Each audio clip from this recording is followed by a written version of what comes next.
Hello guys, नमस्कार। बहुत बहुत स्वागत है आपका देश के नंबर 1 ऑनलाइन प्लेटफॉर्म अनअकैडमी पर। और मैं Unacademy state PCS UP exam और लेट्स गेट यूपी एग्जाम की तरफ से आपके साथ जुड़ गई हूँ, डॉक्टर रैना सराफ। गाइस, मैं आपके लिए आजकल चूंकि मल्टीपल एग्जाम्स की आप लोग तैयारी कर रहे हैं, तो हमारा भी इनिशिएटिव है कि भाई आपको कम समय में हम ज्यादा से ज्यादा क्वालिटी कंटेंट प्लेटफॉर्म पे। तो गाइस, इसी पहल के चलते हम आपके लिए कुछ रिवीजन क्लासेस यानी कि कुछ महत्वपूर्ण एमसीक्यूज जिसमें स्टैटिक जीके, जनरल साइंस, कुछ टॉपिक्स, पूरे साल के करंट अफेयर्स और कुछ महत्वपूर्ण चीजें जो मैं आप लोगों के साथ शेयर करना चाहूंगी। तो इस पूरी सीरीज में सुबह 11 बजे की आप लोग मेरे साथ जुड़े रहेंगे और अपने डाउट्स अपने टेलीग्राम, हमारा जो टेलीग्राम चैनल है वहां पर आप लोग पोस्ट करते रहेंगे। तो वीडियो पर आगे चलने से पहले गाइज आपको बता दें कि अनअकैडमी देश का नंबर 1 ऑनलाइन प्लेटफॉर्म है। हमारी इस क्लास में हम आपके साथ 2-3 चीजें डिस्कस कर सकते हैं, static GK, current affair, science, MCQs भी और साथ में कुछ इंपॉर्टेंट टॉपिक्स भी। मेरा परिचय आप लोग जानते ही हैं, डेली आप लोग मुझसे मिलते हैं अनअकैडमी के प्लस प्लेटफॉर्म पे स्पेशल क्लासेस में। तो गाइज, हमारा टेलीग्राम चैनल पहले तो नोट कर ले, इसको सब्सक्राइब कर ले फटाफट से। और उसके अलावा गाइस हमारा ये, सबसे पहले मैं आपको बताना चाहूंगी कि देखिए 12 दिसंबर तो ऑलरेडी निकल गई है, अब बात आती है 26 दिसंबर की। तो आने वाले इन सभी सेशंस के लिए और आगे के लिए भी हमारी एक टेस्ट सीरीज लगातार चलती है। सुबह 10 बजे संडे को ज्यादातर ये टेस्ट सीरीज हम कराते हैं गाइस। 200 नंबर की टेस्ट सीरीज होती है, उसमें जो भी आपका रैंक आता है उसमें हम आपको उस हिसाब से स्कॉलरशिप प्रोवाइड करते हैं प्लस सब्सक्रिप्शन। ठीक है, तो ये गाइस आप लोग इसको ज्वाइन कर सकते हैं, अपने रैंक के अनुसार आपको स्कॉलरशिप प्रोवाइड कर जाएगी अगर आप प्लस मेंबर नहीं है तो। उसके अलावा गाइस हमारे लिए, आपके लिए विजय भव नाम की हम एक मेंस की टेस्ट सीरीज लेकर आए हैं। सुबह 9:30 बजे से 12:30 बजे तक 3 घंटे का ये सीरीज रहेगा। और इसमें देखिए ऑलरेडी हमारे पास 12 दिसंबर तक सब कुछ कंप्लीट हो चुका है, लॉ बैलो चल रहा है पूरा। एक दिसंबर में 5 दिसंबर को, फिर 12, फिर 19 और फिर 26 दिसंबर आप लोग अपने अपने स्केड्यूल के हिसाब से ज्वाइन कर सकते हैं। अनअकैडमी का ये ऐप होता है गाइज, आप इस ऐप को डाउनलोड करें और अपना नाम नंबर डालें। अगर आप अनअकैडमी को पहली बार इंस्टॉल कर रहे हैं तो वहां पर आप एक फ्री इनवाइट कोड रैना10 डाल सकते हैं। उसके अलावा गाइज अनअकैडमी देश का नंबर 1 प्लेटफॉर्म है। क्यों? क्योंकि हम आपको मल्टीपल कोर्सेज अवेल कराते हैं केवल एक सब्सक्रिप्शन पर। उसके अलावा गाइज आपको मिलती है लाइव डाउट क्लासेस, आपके पास जितने भी डाउट्स हैं आप हमसे पूछ सकते हैं अलग अलग प्लेटफॉर्म पर। हम 3 प्लेटफॉर्म पर आपके साथ मिलते हैं, यूट्यूब पर स्पेशल क्लासेस जो फ्री ऑफ कॉस्ट होती है हर बच्चे के लिए, और प्लस प्लेटफॉर्म जिसमें हम आपको एक स्ट्रक्चर्ड तरीके से हर एग्जाम की तैयारी कराते हैं। उसके अलावा गाइज आप अपने रिकॉर्डेड सेशंस को कहीं से भी कभी भी किसी भी वक्त देख सकते हैं। बेस्ट एजुकेटर्स, बेस्ट मेंटोर के साथ उनकी टीम आपके साथ लगातार है। कॉरेस्पॉन्डेंस कोर्सेज के साथ साथ हम आपको मल्टीपल पीडीएफ एक्सेस करने का मौका देते हैं। आप एक वीडियो को मल्टीपल टाइम्स देख सकते हैं, डाउनलोड कर सकते हैं, नोट्स बना सकते हैं, अपने एकेडमिक कैलेंडर को मेंटेन कर सकते हैं, वर्कशॉप, स्ट्रेटेजी सेशंस और मास्टर क्लासेस को बच्चों सॉल्व कर सकते हैं। आगे बढ़ती हूँ बच्चों, अनअकैडमी पर UP police constable scholarship test का ड्यूरेशन आप नोट कर ले। उन्नत नाम की लेखपाल की टेस्ट सीरीज, बूस्टर सीरीज आप लोग नोट कर ले। ठीक है, ये आपके आने वाले एग्जाम्स 2021 का प्रिपरेशन बूस्टर सीरीज है। उसके अलावा बच्चों वीर नाम का एक प्रॉपर यूपी पुलिस का बैच हमारे पास तैयार है, ये आप ज्वाइन कर सकते हैं। उद्यम बैच में गाइज मैं आपके लिए जो है साइंस एंड टेक्नोलॉजी का पूरा कोर्स लेकर आती हूँ दोपहर को 12:30 बजे से 2 बजे तक। आप अगर प्लस के मेंबर है तो आप ऐप पर जाकर मेरा नाम सर्च करके गायना और वहां पे जाकर मेरे कोर्स को एनरोल कर ले। तो बच्चों अमरनाथ सर का भी हिंदी का प्रॉपर एक आप लोगों के लिए हमने कोर्स शुरू करा है, इसको आप एनरोल कर सकते हैं। सारे बैच कोर्सेज की जानकारी आपके ऐप पर मिलती है गाइस। अनूप सर के द्वारा फाउंडेशन कोर्स फिजिकल ज्योग्राफी का और mains GS paper 2 polity answer writing हम लोग आपको करा रहे हैं अजय सर के साथ। उसके अलावा उन्नत नाम का लेखपाल का टेस्ट सीरीज है, 1 नवंबर से ऑलरेडी हम लोग ये शुरू कर चुके हैं, इसी में आगे बढ़ते चले जा रहे हैं। और प्रशांत शुक्ला सर के साथ आप निबंध और सामान्य हिंदी के साथ जुड़ सकते हैं। मेरा बैच गाइस आप देख सकते हैं सामने रहना, मैं जनरल साइंस आपको 12:30 से 2 लेकर आ रही हूँ। मेंस के लिए प्रॉपर ये बैच हमने स्टार्ट करा है गाइस, तो आप 12:30 बजे इस प्लस के क्लास को। नमस्कार बच्चों, जो बच्चे मेरे साथ लगातार जुड़ते जा रहे हैं सभी को प्रणाम, very very good morning, good morning, good afternoon, good evening जी, नमस्कार नमस्कार सभी को। और प्लीज बच्चों वीडियो को लाइक से जरूर करते गए। जो पहले बार आज सब्सक्राइबर आ रहे हैं हमारी क्लास में, प्लीज आप वीडियो को ज्यादा से ज्यादा लाइक शेयर करें। उसके अलावा गाइज मेंस ऑप्शनल के रेगुलेटरी टीचर्स आपके पास है, आप अपने मेंस की तैयारी के लिए हमारी टीम के साथ जुड़ सकते हैं। सारे बैचेस को आप केवल 1 सब्सक्रिप्शन पर टाइप कर सकते हैं। मेरा कोड रैना10 लगाएं, अनअकैडमी पे कहीं भी कोई सब्सक्रिप्शन लेना है आपको, आप मेरा कोड इस्तेमाल कर सकते हैं। विजय भव का ये बैच ऑलरेडी स्टार्ट हो चुका है और इसकी जानकारी मैं ऑलरेडी आपको दे चुकी हूँ। उसके अलावा गाइज हमारी सब्सक्रिप्शन कॉस्ट की बात करते हैं। सबसे पहले तो स्पेशल क्लासेस हमारी फ्री ऑफ कॉस्ट होती है, लेकिन अगर आपको इतने सारे बेनिफिट्स लेने हैं तो आपको हमारे से डेडिकेट होना पड़ेगा गाइस। 24 महीने का फीस केवल 510 रुपया है और ये 2 साल के लिए ईएमआई पर आपको प्रोवाइड हो जाता है। उसके अलावा 12 महीने का 700 रुपया पर मंथ के हिसाब से आप हमसे जुड़ सकते हैं, 10% डिस्काउंट आपको मिलता है। रेना 10 कोड आप यहाँ पर भी गाइस लगा सकते हैं। उसके अलावा सुपर कॉम्बो ऑफर है, हम आपको बिहार और यूपी की तैयारी के लिए कॉम्बो ऑफर प्रोवाइड कराते हैं। 1 साल की फीस केवल 10,620 रुपए, जिसको आप मंथली इंस्टॉलमेंट पे बांटेंगे गाइस, तो आपको 700-800 रुपया 10% डिस्काउंट के बाद ये पड़ेगा, यानी कि बहुत सस्ता कोर्स आपको ये पड़ेगा। यहाँ पर भी आप रेना 10 कोड इस्तेमाल करें और ज्यादा से ज्यादा बेनिफिट लें। और जो बच्चे जुड़ते जा रहे हैं वीडियो को प्लीज लाइक शेयर करेंगे। और सभी को प्रणाम नमस्कार जी। बग्स बाउंटी में गाइस हम लोग आपको एक पूरा मौका देते हैं कि आप अगर हमारे अनअकैडमी के लर्नर हैं और आपको किसी भी एजुकेटर या कहीं पर भी आपको कुछ ऐसी चीज दिखाई दे रही है, इनअप्रोप्रिएट चीज, जो बिल्कुल भी इस लेवल पर नहीं आनी चाहिए, तो फौरन आप उसकी शिकायत हमसे करें। अगर आपकी बात सही होगी तो उसके लिए आपको प्राइज दिया जाएगा। इनअप्रोप्रिएट कंटेंट के लिए एक फॉर्म आपको दिया जाता है डिस्क्रिप्शन बॉक्स में। फ्री स्पेशल क्लासेस गाइस, मेरी फ्री स्पेशल क्लासेस आप ज्वाइन कर सकते हैं रात को 9:30 बजे। बच्चों, इसमें मैं करंट अफेयर्स का एक धाकड़ बैच चला रही हूँ आजकल, तो करंट अफेयर्स का बैच आप मेरे साथ ज्वाइन करें रात को 9:30 बजे। पहली बार आएंगे तो रेना 10 कोड लगाना है आपको, ठीक है? ऐप पर जाकर मेरा नाम सर्च करें, आपको मेरी क्लासेस मिल जाएगी। टेलीग्राम चैनल सब्सक्राइब करें, यूट्यूब चैनल सब्सक्राइब करें गाइस, और उसके अलावा वीडियोस को ज्यादा से ज्यादा अपने दोस्तों में, अपने ग्रुप्स में लाइक शेयर और सब्सक्राइब करें। अपने सोशल नेटवर्किंग चैनल पे लगातार हमारे साथ जुड़े रहे। हम ढेर ढेर सारे बेहतरीन कंटेंट आपके साथ शेयर करेंगे। अपने इस 11 बजे के समय पर डेली आपको जुड़ना है। लाइक शेयर करें, दबाकर subscribe. Thank you so much guys. PDF के लिए आप हमारे साथ जुड़ सकते हैं।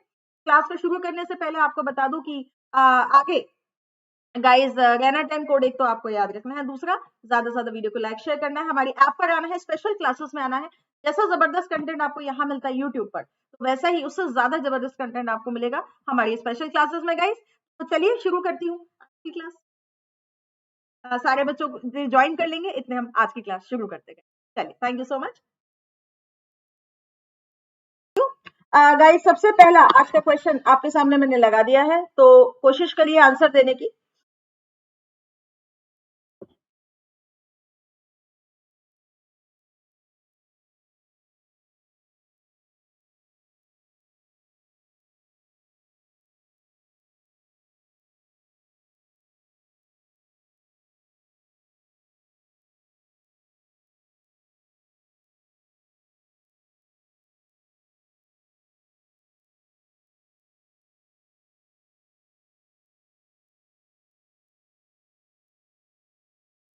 चलिए गाइस, पहला क्वेश्चन आपके सामने लगा हुआ है।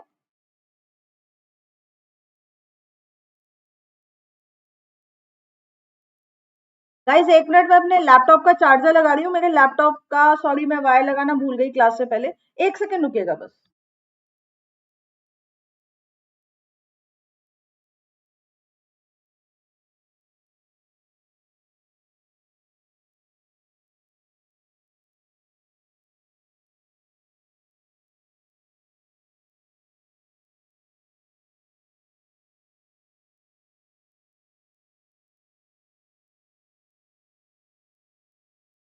तो चलिए गाइस, तो पहला क्वेश्चन आपके सामने हमने लगाया है।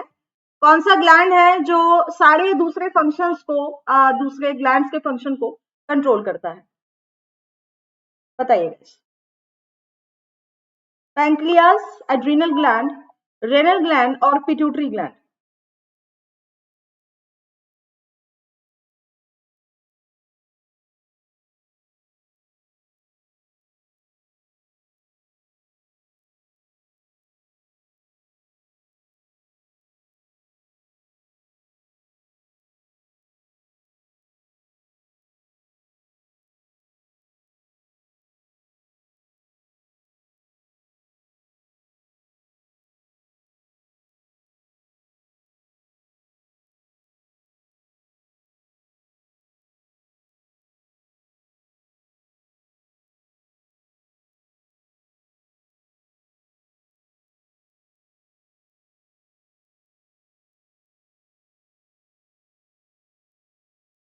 चलिए, इसका आंसर मैं आपको बताती हूँ। तो बच्चों, मास्टर ग्लैंड कही जाती है पिट्यूटरी ग्लैंड।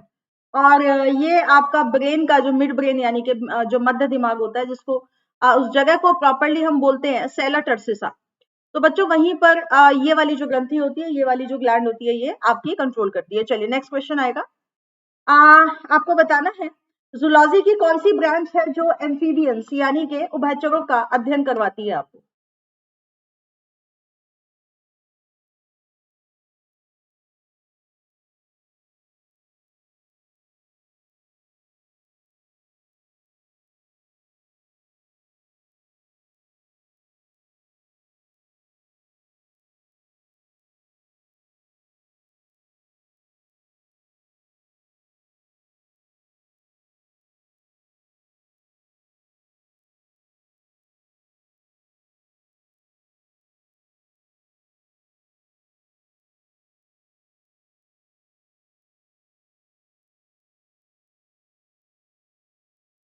तो बच्चों एम्फीबियंस का जो अध्ययन हम लोग करते हैं, जूलॉजी की कौन सी ब्रांच होती है guys, this is basically called herpetology. Herpetology यानी कि सरीसृप विज्ञान। तो ये जो है ना यहाँ पे हम दो चीजों का अध्ययन करते हैं।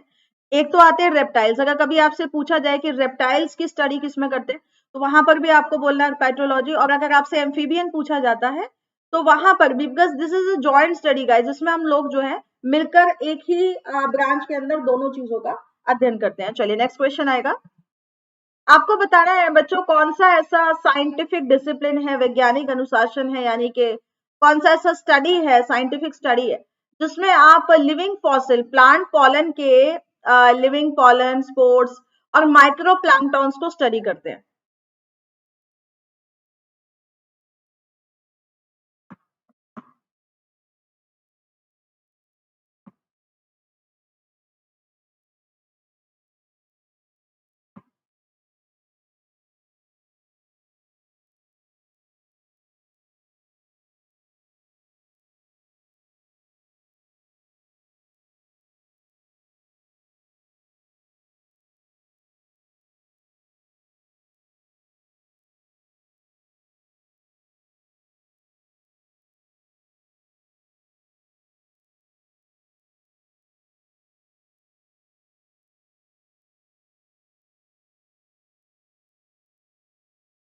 तो guys the right answer is palynology. तो पैलिनोलॉजी में हम लोग जितना भी प्लांट का पॉलन है बच्चों, ये पॉलिनोलॉजी नहीं है, पैलिनोलॉजी। यहाँ पे स्पेलिंग में ठीक कर देती हूँ, PALYNO, palynology.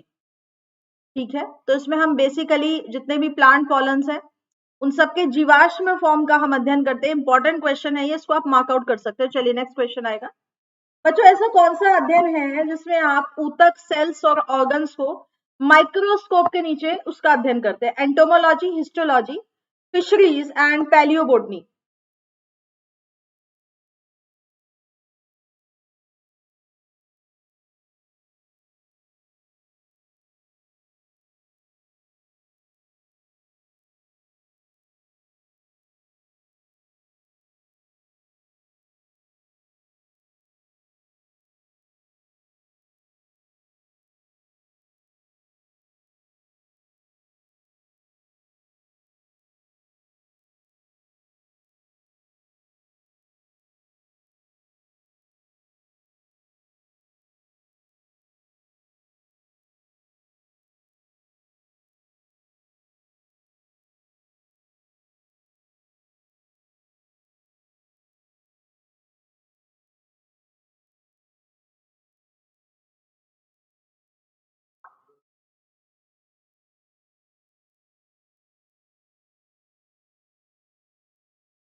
Hello Pragya, very good morning. Very very good morning. चलिए तुम्हारे पास आंसर्स आ गए हैं। Very good morning. चलिए, तो the right answer is yes, absolutely right, histology इसका राइट आंसर है, ऊतक विज्ञान। चलिए नेक्स्ट क्वेश्चन आएगा। बच्चों, एप्पल में कौन सा अम्ल पाया जाता है, कौन सा एसिड है जो एप्पल में पाया जाता है? Malic acid, sulphuric acid, formic acid, nitric acid?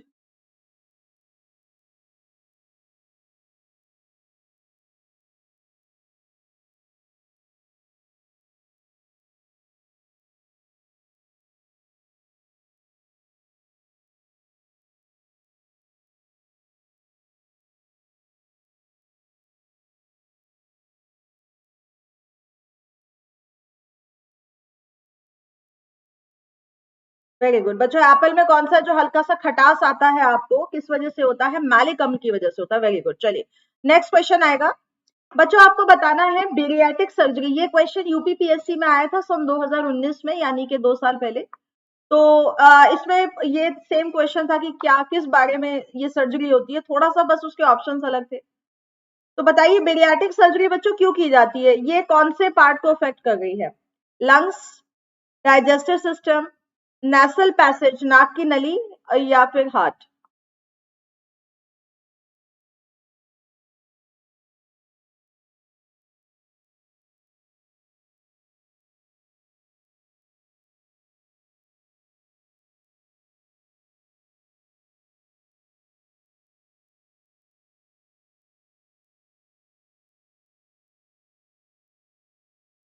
Yes, absolutely correct बच्चों। बेरियाटिक सर्जरी मोटापे को कम करने के लिए एक सर्जरी होती है, जिसमें हमारे पेट की तरफ जो खाने का इंडिकेशन देती है, जो नस होती है, उस नस को जो पेट होता है उससे थोड़ा सा डिटैच कर दिया जाता है, जिससे ज्यादा ना खाया जाए, और ज्यादा नहीं खाया जाएगा तो मोटापे पे अपने आप ही कंट्रोल हो जाएगा।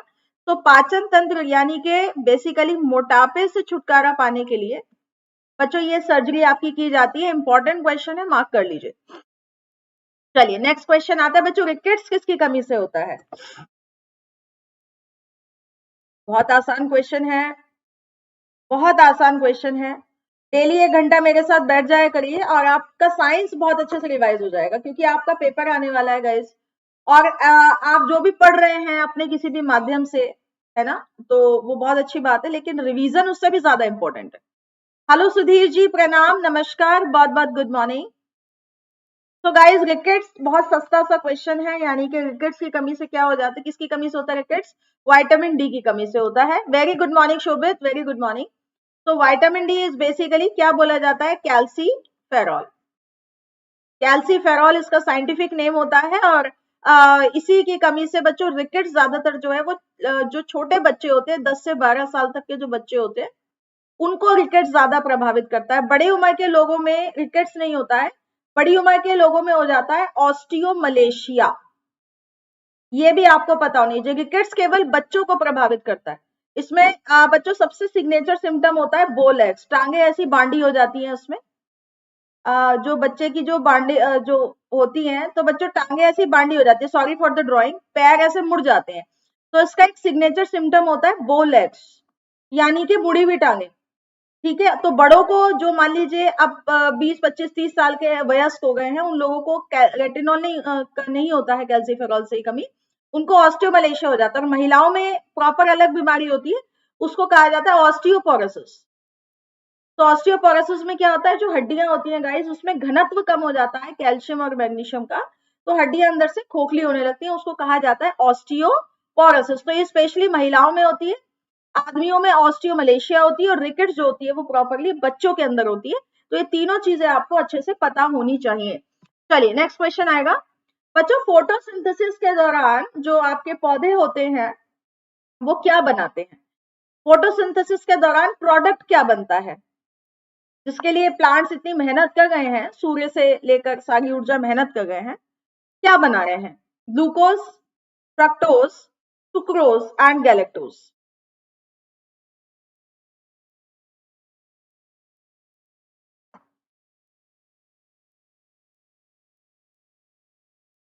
बहुत आसान क्वेश्चन है गाइस। फोटोसिंथेसिस में बनता क्या है? मेजर एक ही प्रोडक्ट बनता है। देखिए, या तो यहाँ पे लिखा होता, yes absolutely correct Sudhir ji, the right answer is glucose. या तो यहाँ पे स्टार्च आता है, अक्सर ऑप्शन में जो आता है या तो वो स्टार्च लिखा हुआ आता है, स्टार्च, और अगर स्टार्च नहीं आता है तो फिर वो लोग ग्लूकोज लिख देते हैं। तो आपको यही ऑप्शन जो है ये मार्क आउट करना है। ठीक है, वेरी गुड। चलिए नेक्स्ट क्वेश्चन। गाइस आपको बताना है विल्सन डिसीज का कौन सा लक्षण नहीं है। बिल्कुल नया क्वेश्चन, हो सकता है आप लोगों ने पढ़ा हुआ हो पहले कहीं। विल्सन डिसीज के ऊपर मध्य प्रदेश पीसीएस में और उत्तराखंड पीसीएस में ये आया हुआ था, तो इसलिए क्वेश्चन हमने आपको दिया है। Wilson disease, question number 9।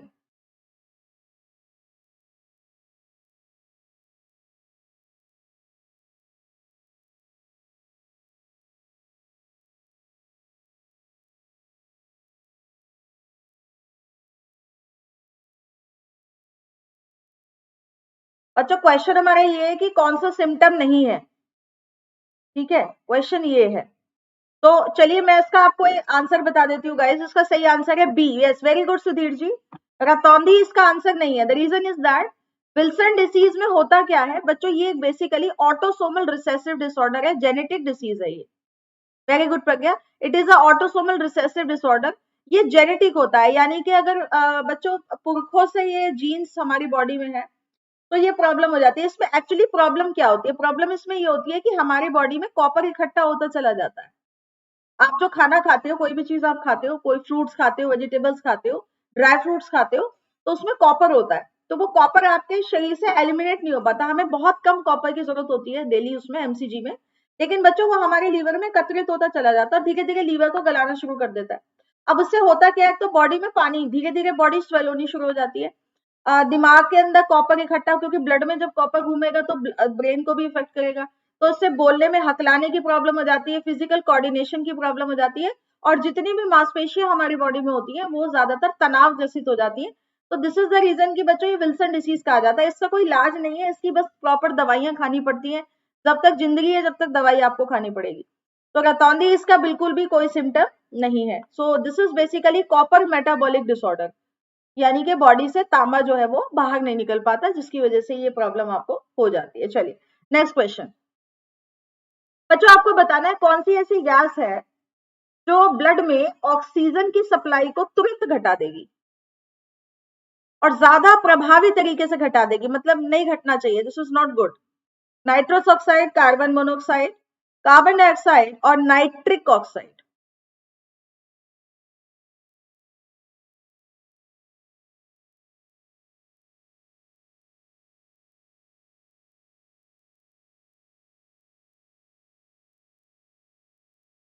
कौन सा हमारे बॉडी के अंदर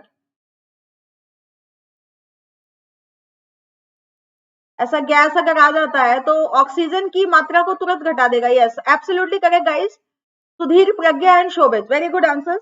कार्बन मोनोऑक्साइड बच्चों ये सबसे गंदी गैस होती है और ये आपके हीमोग्लोबिन से मिलकर सॉरी कार्बन मीथाग्लोबिन बना लेती है। इस बार पीसीएस में भी क्वेश्चन आया हुआ है, याद है आपको ना, इसमें मीथाग्लोबिन पे क्वेश्चन आया है। तो मीथा हीमोग्लोबिन बना लेती है ये, और इसकी वजह से बच्चों क्या होता है, बॉडी नीली पड़ने लगती है और बॉडी के अंदर ऑक्सीजन कम होने लगता है। धीरे धीरे 25 से 30 मिनट के अंदर इंसान की मौत हो जाती है।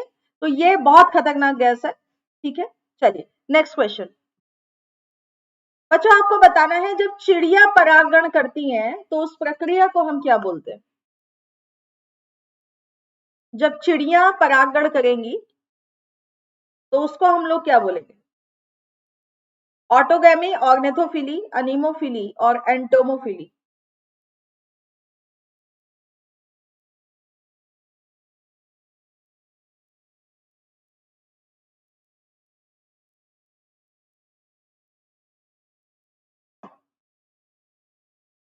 Question number 11।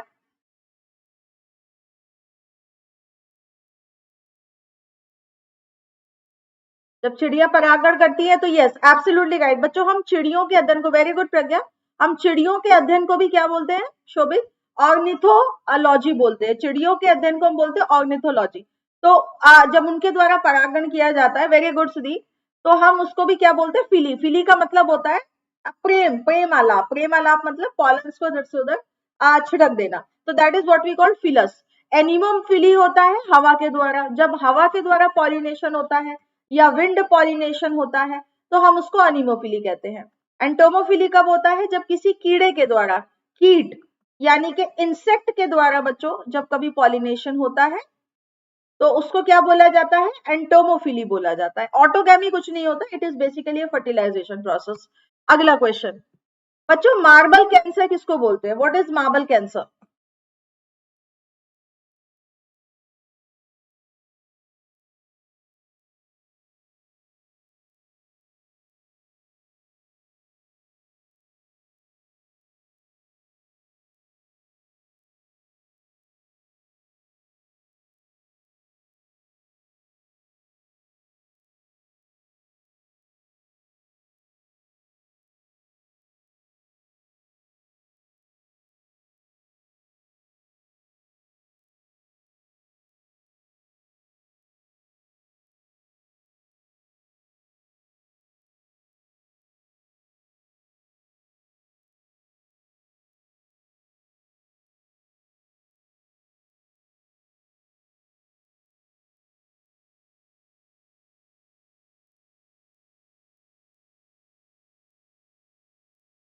यस बच्चों, देखिए आपने ताजमहल को देखा होगा, पीछे ताजमहल में एक प्रॉब्लम हो गई थी कि आगरा की तरफ बहुत ज्यादा एसिड रेन हो गया था, और एसिड रेन में होता है सल्फ्यूरिक एसिड। तो बच्चों जब कभी भी सल्फ्यूरिक एसिड मार्बल पे पड़ता है ना, तो वो मार्बल को पीला करना, कोरोड करना, खराब करना शुरू कर देता है। तो इसी को हम लोग बोलते हैं मार्बल कैंसर। तो yes yes Shobhit, you are absolutely correct. Pragya and Sudhir, आप सबके जवाब बिल्कुल सही हैं। It is basically called marble erosion due to acid rain. Very good. चलिए नेक्स्ट क्वेश्चन बच्चों, न्यूरॉन थ्योरी के लिए 1906 में क्वेश्चन मैंने आपको पहले भी कराया है, तो रिवाइज हो जाएगा। दोबारा बताएं मुझे, 1906 में न्यूरॉन्स जो आपके ब्रेन की यूनिट कहा जाता है, उसके लिए नोबेल प्राइज किसको दिया गया था? लुइस अल्वारेज, हेनरी मोजले, सातियागोन रेमॉन सी कैजॉल और Pierre Bury, Pierre Curie.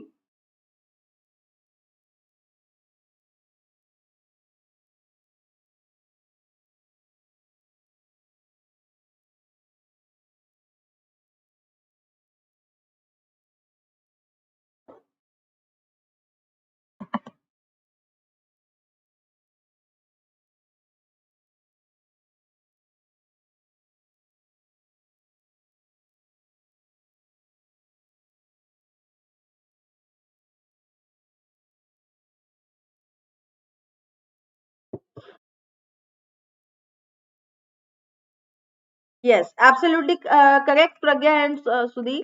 The right answer is केजॉल। बच्चों केजल को न्यूरॉन थ्योरी के लिए अगर आपको सन भी याद नहीं रहता तो कोई जरूरत नहीं है सन याद करने की, बस ये याद रखिए कि न्यूरॉन थ्योरी के लिए अवॉर्डेड किया गया था इनको। ठीक है, ये ज्यादा इंपॉर्टेंट है। चलिए नेक्स्ट क्वेश्चन आएगा बच्चों, एक्सरे का डिस्कवरी किसने करा था? William Thomson, William Roentgen, Louis Pasteur और William Crookes. X ray, X ray discovery, William Thomson, Wilhelm Röntgen, Louis Pasteur and William Crookes.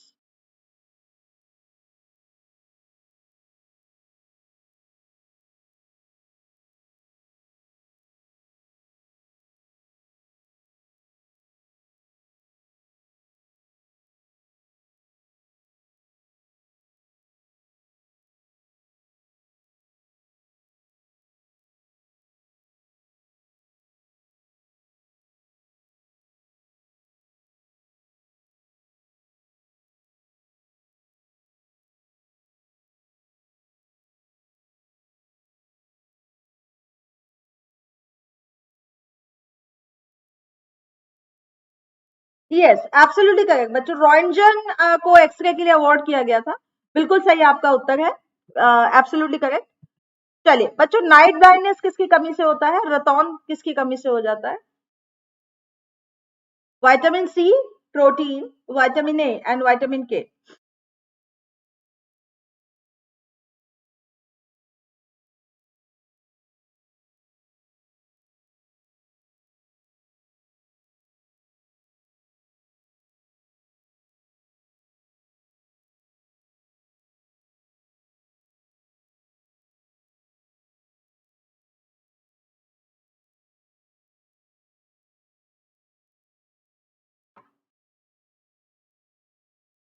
Hello Arya, very very good morning. Yes, it's vitamin A.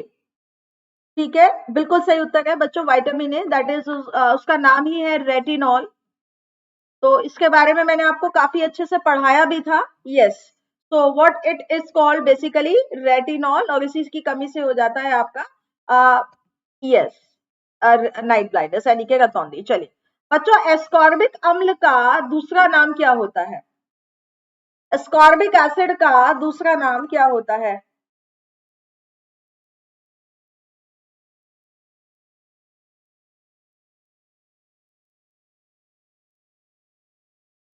Vitamin C बच्चों, इस बार भी PCS में 3 से 4 question आए थे vitamin के ऊपर, और मैंने आपको एग्जाम से 2 दिन 3 पहले से ही बोलना शुरू कर दिया था कि भाई विटामिन से क्वेश्चन आएंगे आएंगे आएंगे, तो थोड़ा सा ध्यान दे लीजिए। तो इस बार भी फिर कह रही हूँ, आरओ का पेपर अगर आप देने जा रहे हैं और किसी भी एग्जाम का पेपर आप देने जा रहे हैं, vitamin is a must topic, आपको पता होना चाहिए। ठीक है, 100% क्वेश्चन आता है यहाँ से, चाहे मैं कहती हूँ एक आता है, लेकिन आता है इस टॉपिक से। यस, एस्कॉर्बिक एसिड का दूसरा नाम क्या होगा? वेरी गुड गाइस, बहुत अच्छा जवाब आरिफ एंड प्रज्ञा एंड सुधी। विटामिन सी, क्या बोला जाता है इसको? विटामिन सी बोला जाता है। चलिए अगला क्वेश्चन बच्चों, हमारे शरीर में अल्प विकसित अंग कौन सा है? रूडिमेंट्री ऑर्गन, इसको अवशेषी अंग भी कहते हैं। मैं आपको उसका दूसरा नाम भी बता देती हूँ, अवशेषी अंग यानी कि residual organ.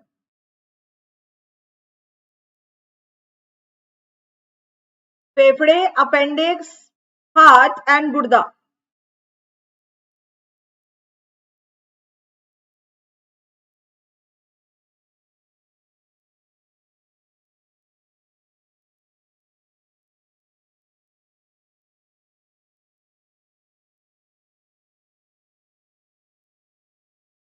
Yes, absolutely correct बच्चों। अपेंडिक्स जो होता है हमारी, बेसिकली वैसे अगर इसको देखा जाए लोकेशन, तो ये बड़ी आंत का सबसे अंतिम हिस्सा कहा जाता है।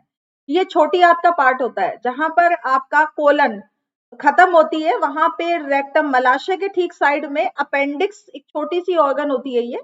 और इसका हमारी बॉडी में बच्चों कोई एक्टिव काम नहीं है, कोई भी काम नहीं है। हाँ, अगर इसमें कोई खाना चला जाए या इसमें इंफेक्शन हो जाए तो अपेंडिसाइटिस जरूर हो जाता है, वो तो एक अलग बात हो गई, लेकिन इसका हमारी बॉडी में कोई भी एक्टिव काम नहीं है, बिल्कुल भी। चलिए अगला क्वेश्चन आएगा बच्चों, हमारे पास कैनाइन, ये जो कैनाइन्स होते हैं, चीरा फाड़ी करने वाले जो दांत होते हैं, ये कितने होते हैं हमारे पास?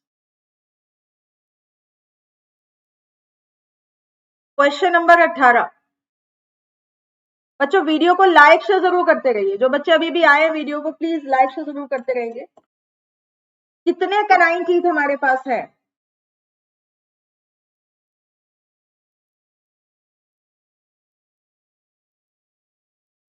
Yes, we are having 4 canines, absolutely correct. बच्चों देखिए, फॉर्मूला हमारा याद होना चाहिए आपको, 2123 अपॉन 2123 इंटू 2, यानी कि एक, ये जो सेकंड नंबर का होता है यही आपका कैनाइन कहा जाता है। और कैनाइन 1 2 3 4, तो इस तरीके से यस एब्सोल्युटली करेक्ट, 4 कैनाइन्स हमारे पास जो होते हैं वो लोकेटेड होते हैं। 4 कैनाइन्स, एब्सोल्युटली करेक्ट। चलिए नेक्स्ट क्वेश्चन आएगा बच्चों, पेंसिलिन का डिस्कवरी किसने करा था? Penicillin was the first known antibiotic commercially produced in the world. पहला एंटीबायोटिक ड्रग कहा जाता है ये, और इसी के नाम पे फादर ऑफ एंटीबायोटिक्स भी इनको बोला गया था।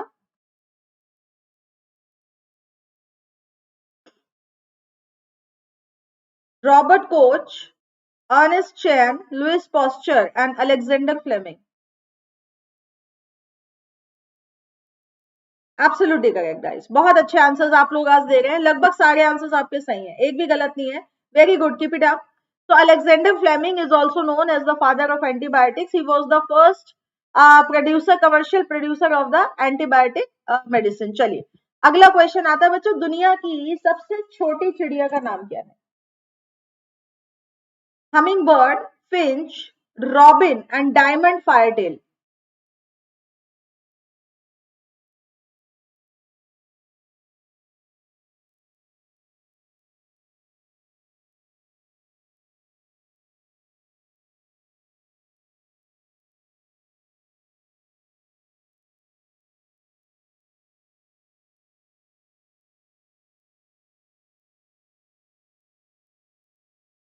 यस, दुनिया की सबसे छोटी बर्ड कौन सी है? Hummingbird. Well done guys, मुझे कहने की जरूरत ही नहीं पड़ रही, हर बच्चे का जवाब बिल्कुल सही आ रहा है। Well done, keep it up.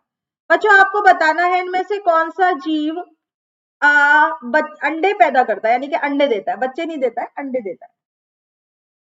चूहा, गिलहरी, खरगोश और मेंढक।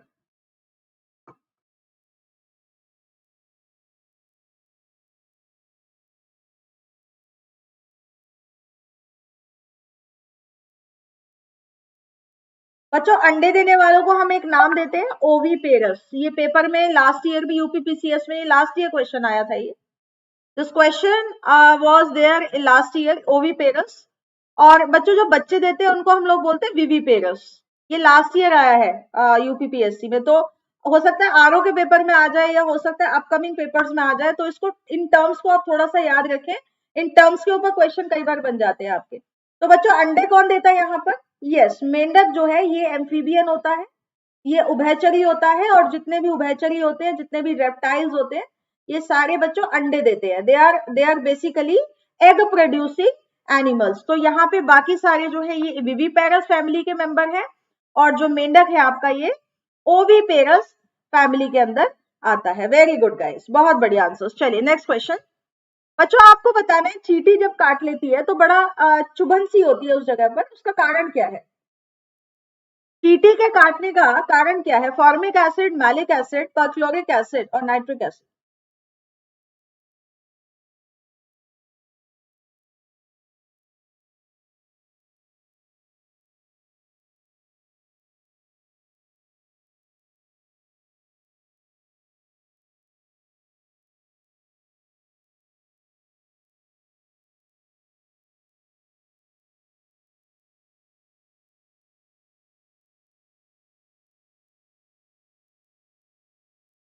Yes, absolutely correct. Sudhir, Arif, Pragya, बहुत अच्छे आंसर्स आप लोगों के। और शोभित शायद चले गए हैं क्लास से, कोई बात नहीं। फॉर्मिक एसिड बच्चों, the right answer is formic acid, बिल्कुल सही उत्तर है। बच्चों सबसे पहला वैक्सीन चेचक के लिए किसने बनाया था? और इनको हम फादर ऑफ वैक्सीनेशन बोलते हैं, टीकाकरण के जनक, फादर ऑफ वैक्सीनेशन। किसने बनाया था? Question number 23।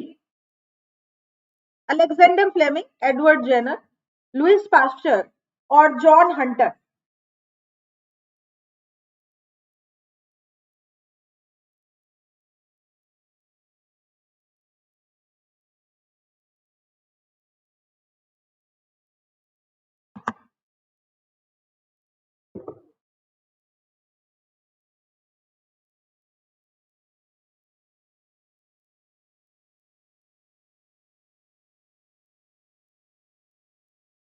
Yes, the right answer is Edward Jenner. Very good Arif, बिल्कुल सही उत्तर है प्रज्ञा।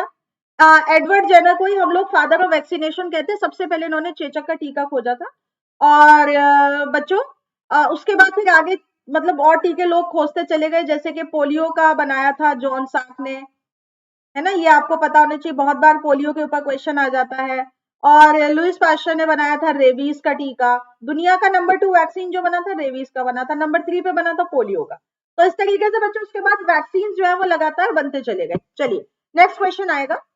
बच्चों कोई भी फीमेल फ्लावर होता है, मतलब फूल होता है, मादा पुष्प होता है, उसमें फर्टिलाइजेशन कौन से पार्ट में होता है? उसमें फर्टिलाइजेशन यानी कि निषेचन कौन से भाग में होता है? फाइबर, ओवरी, सिग्मा और वर्तिका। देखिए मान लीजिए ये आपका, मैं गुड़हल का फूल बना रही हूँ, ठीक है, गुड़हल का फूल सबने देखा हुआ है। अभी गुड़हल का फूल है, यहाँ पे नीचे इस तरीके से एक हरा सा डंठल होता है, और यहाँ पर आपने देखा होगा इस तरीके से कुछ ये निकले होते हैं, ठीक है, ये मान लीजिए गुड़हल का फूल है। तो यस बच्चों, हमेशा फर्टिलाइजेशन ज्यादातर ओवरी में ही होता है। कुछ ऐसे एग्जाम्पल है नेचर में जहां पे ओवरी के लिए, फर्टिलाइजेशन के लिए ओवरी की जरूरत नहीं पड़ती है, जैसे केला। बच्चों केला जो होता है ना, बनाना, केले में कभी भी जो फर्टिलाइजेशन होता है इसमें कभी भी ओवरी में नहीं होता है, तो उसको फॉल्स फर्टिलाइजेशन कहा जाता है। ये नेचर में और भी ऐसे कई सारे पेड़ पौधे हैं जिनको ओवरी की जरूरत नहीं पड़ती है। तो नॉर्मली इसका आंसर आएगा बच्चों, ओवरी यहाँ पर होती है। ये मेल पार्ट होता है पौधे का, ये पॉलन ग्रेन्स होते हैं, ठीक है। और ये पत्तियां होती है, पत्तियां क्यों होती हैं पौधों में? कीड़ों को अट्रैक्ट करने के लिए होती हैं, ताकि कीड़े यहाँ पर बैठे और पॉलिनेशन करें, एक पेड़ का पॉलन लाए दूसरे पे चिपका दें, तो इससे क्या होगा बच्चों? फर्टिलाइजेशन होना शुरू हो जाएगा। तो दिस इज द रीजन कि पौधे कलरफुल होते हैं, बड़े सुंदर सुंदर होते हैं।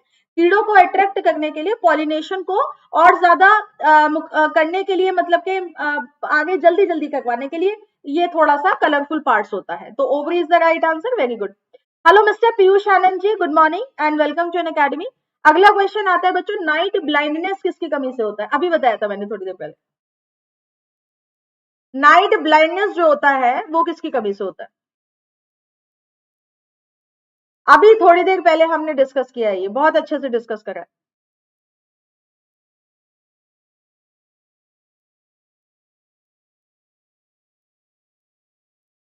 और बहुत जल्दी ये जवाब आने चाहिए, समय ना ले, जितना जल्दी आता है उतना जल्दी जवाब देते चले जाए। वीडियो को लाइक शेयर जरूर करेगा इस, जो बच्चे अभी भी वीडियो पर आ रहे हैं प्लीज लाइक शेयर जरूर करेंगे। Yes, vitamin A, absolutely correct. चलिए बच्चों, आपको बताना है पौधों में ऐसा कौन सा पार्ट है जो खाना लेकर जाता है, भोजन लेकर जाता है, जिस ट्रांसपोर्टेशन ऑफ फूड, खाने को पहुंचाने का काम है उसका। फ्लोएम, जाइलम, पेरेन्काइमा और स्क्लेरेन्काइमा।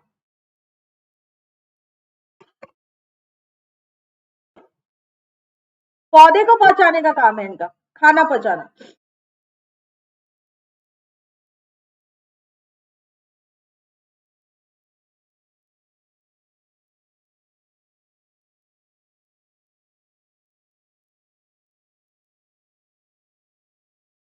बच्चों, खाना पहुंचाने का काम होता है फ्लोएम का। यस, वेरी गुड प्रज्ञा, फ्लोएम का काम होता है। पानी पहुंचाने का काम होता है जाइलम का। जाइलम पानी पहुंचाता है, फ्लोएम जो है वो खाना पहुंचाता है। Very good Arif. ठीक है, जिन बच्चों का गलत हुए ठीक करेंगे। तो जाइलम पानी के लिए और फ्लोएम खाने के लिए। नेक्स्ट क्वेश्चन बच्चों, मार्सुपियल, एक अक्सर एक टर्मिनोलॉजी आपने पढ़ा होगा, मार्सुपियल, MARSUPIEL, मार्सुपियल, ये किनको, कौन से जानवर होते हैं जिनको मार्सुपियल कहा जाता है? पढ़ाया हुआ है मैंने आपको, जब मैंने एनिमल किंगडम पढ़ाया था उस समय मैंने आपको ये टर्मिनोलॉजी बताई थी। अगर आपको याद होगा तो आप जरूर बताएंगे। बच्चों, ऐसे जानवर जो बच्चों को अपनी थैली में लेकर जाते हैं, ऐसे जानवर जो सर्दियों में हाइबरनेट करते हैं, जो अंडे देते हैं या जो एक जगह से दूसरी जगह पे प्रवास करते हैं। Question number 27।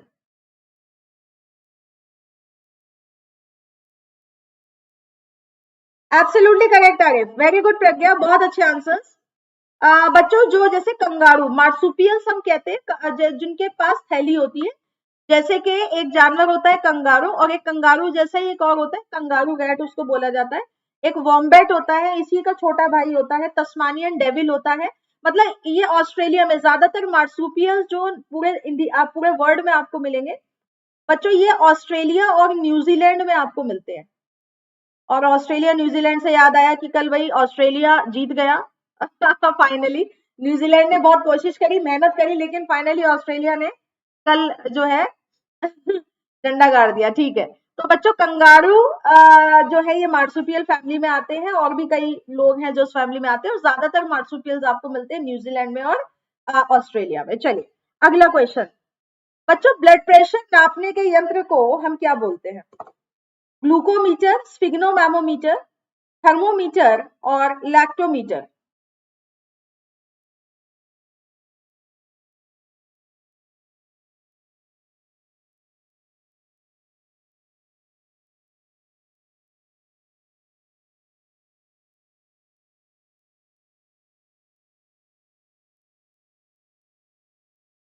ब्लड प्रेशर नापने के यंत्र को क्या कहा जाता है गाइस?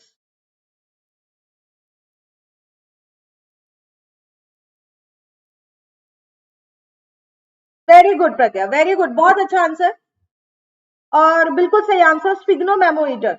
बच्चों, ये ब्लड प्रेशर आपकी इस तरीके से आर्म पे नापा जाता है। Very good Sudeep. ठीक है, और बच्चों कौन सी आर्म से नापा जाता है? लेफ्ट से नापा जाता है कि राइट से? बच्चों लेफ्ट आर्म से आपके ब्लड प्रेशर जो है वो ज्यादातर नापा जाता है। Very good Arif.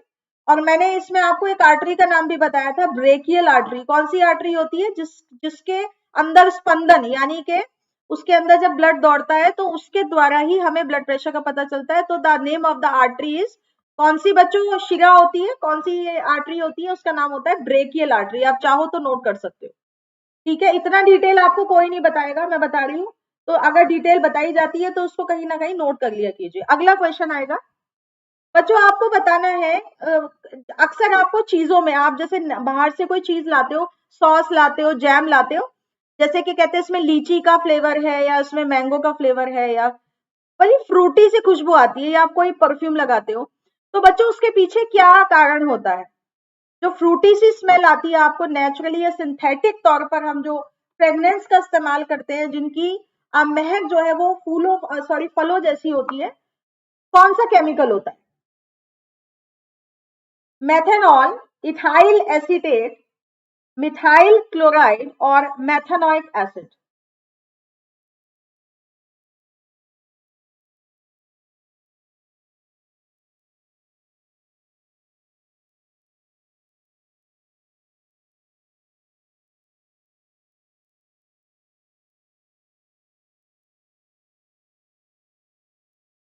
प्रज्ञा का जवाब बिल्कुल सही है और आरिफ का जवाब बिल्कुल सही है। चलिए बच्चों, इथाइल एसीटेट यहाँ पर एक्चुअली में मैं आपको बताऊं, जो नेचर से हमें फलों जैसी खुशबू आती है, उसका कारण होता है एस्टर्स।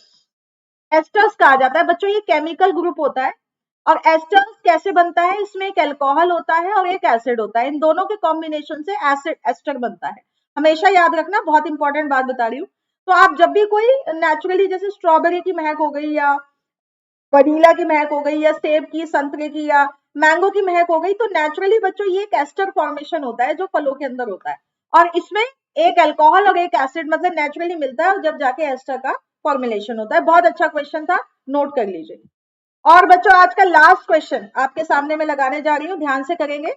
बच्चों आपको पता है कि वर्ल्ड में जब सबसे पहले क्लोनिंग हुआ तो उसमें डॉली नामक एक जानवर को बनाया गया था, स्कॉटलैंड के अंदर बनाया गया था। क्या जानवर था ये डॉग था, कैट था, भेड़ था या काउ था? डॉली क्या चीज थी? पहला एनिमल क्लोन था वर्ल्ड का।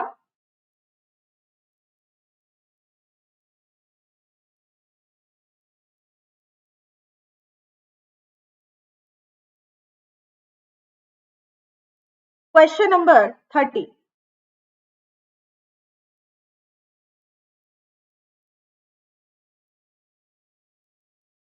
एब्सोल्युटली राइट बच्चों, डॉली भेड़ थी और सबसे पहला एनिमल क्लोन था वर्ल्ड का ये, जिसको सक्सेसफुली बनाया गया था, और ये बहुत साल जी भी।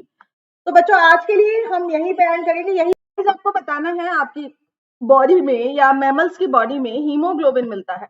तो हीमोग्लोबिन और मायोग्लोबिन ये दोनों किसके निर्माण के लिए जरूरी है? Vitamin B12, vitamin A, iron और कैल्शियम। क्वेश्चन को ध्यान से समझिएगा। आपसे क्वेश्चन में ये पूछा है कि हीमोग्लोबिन और मायोग्लोबिन की जरूरत हमें किस चीज के निर्माण के लिए है?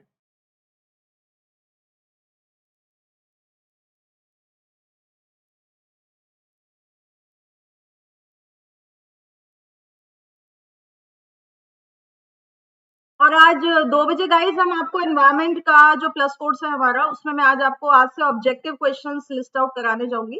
तो वो आपको डेली ज्वाइन करना है मेरे साथ, ठीक है ना? चलिए, तो यहाँ पे हीमोग्लोबिन और मायोग्लोबिन हमारे लिए क्यों जरूरी है?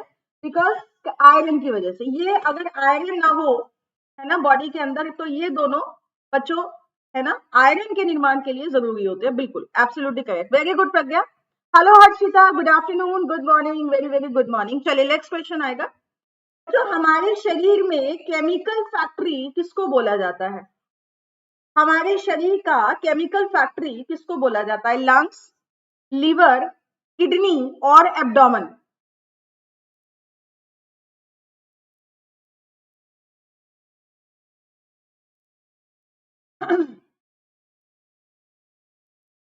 हेलो सुधीर जी, प्रणाम, नमस्कार, बहुत बहुत स्वागत है आपका। Very very good morning, good afternoon guys. Please video को लाइक से जरूर करिएगा, जो भी बच्चे अभी वीडियो को ज्वाइन करते जा रहे हैं। केमिकल फैक्ट्री गाइस हम किसको बोलते हैं? बहुत अच्छा क्वेश्चन है। आपके बॉडी में सबसे ज्यादा केमिकल्स कहाँ बनते हैं? लीवर में बनते हैं। आपको हमने पढ़ाया भी था, आपके बॉडी में जितना प्रोटीन बनता है, बॉडी में जितना भी केमिकल सिंथेसिस होता है, hello Srishti, very very good afternoon, welcome to Unacademy. तो गाइस, यकृत यानी कि liver is also known as the chemical factory of the body. बहुत अच्छा क्वेश्चन है, इसको नोट कर लीजिए। आपके शरीर का मास्टर ऑर्गन कहा जाता है लीवर। आपके शरीर के टॉक्सिन्स को बाहर करता है लीवर। आपके शरीर में प्रोटीन्स का निर्माण करता है लीवर। तो लीवर ना हो तो जिंदा रहना बच्चों ना के बराबर हो जाएगा। It's a very very important vital organ of your body. तो नोट करेंगे इसको।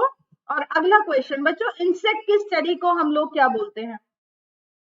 इंसेक्ट्स की स्टडी को हम लोग क्या बोलते हैं बच्चों? 2 बजे आज हम लोग आपको को कराने जाएंगे, 1:30 बजे तक ये क्लास चलेगा।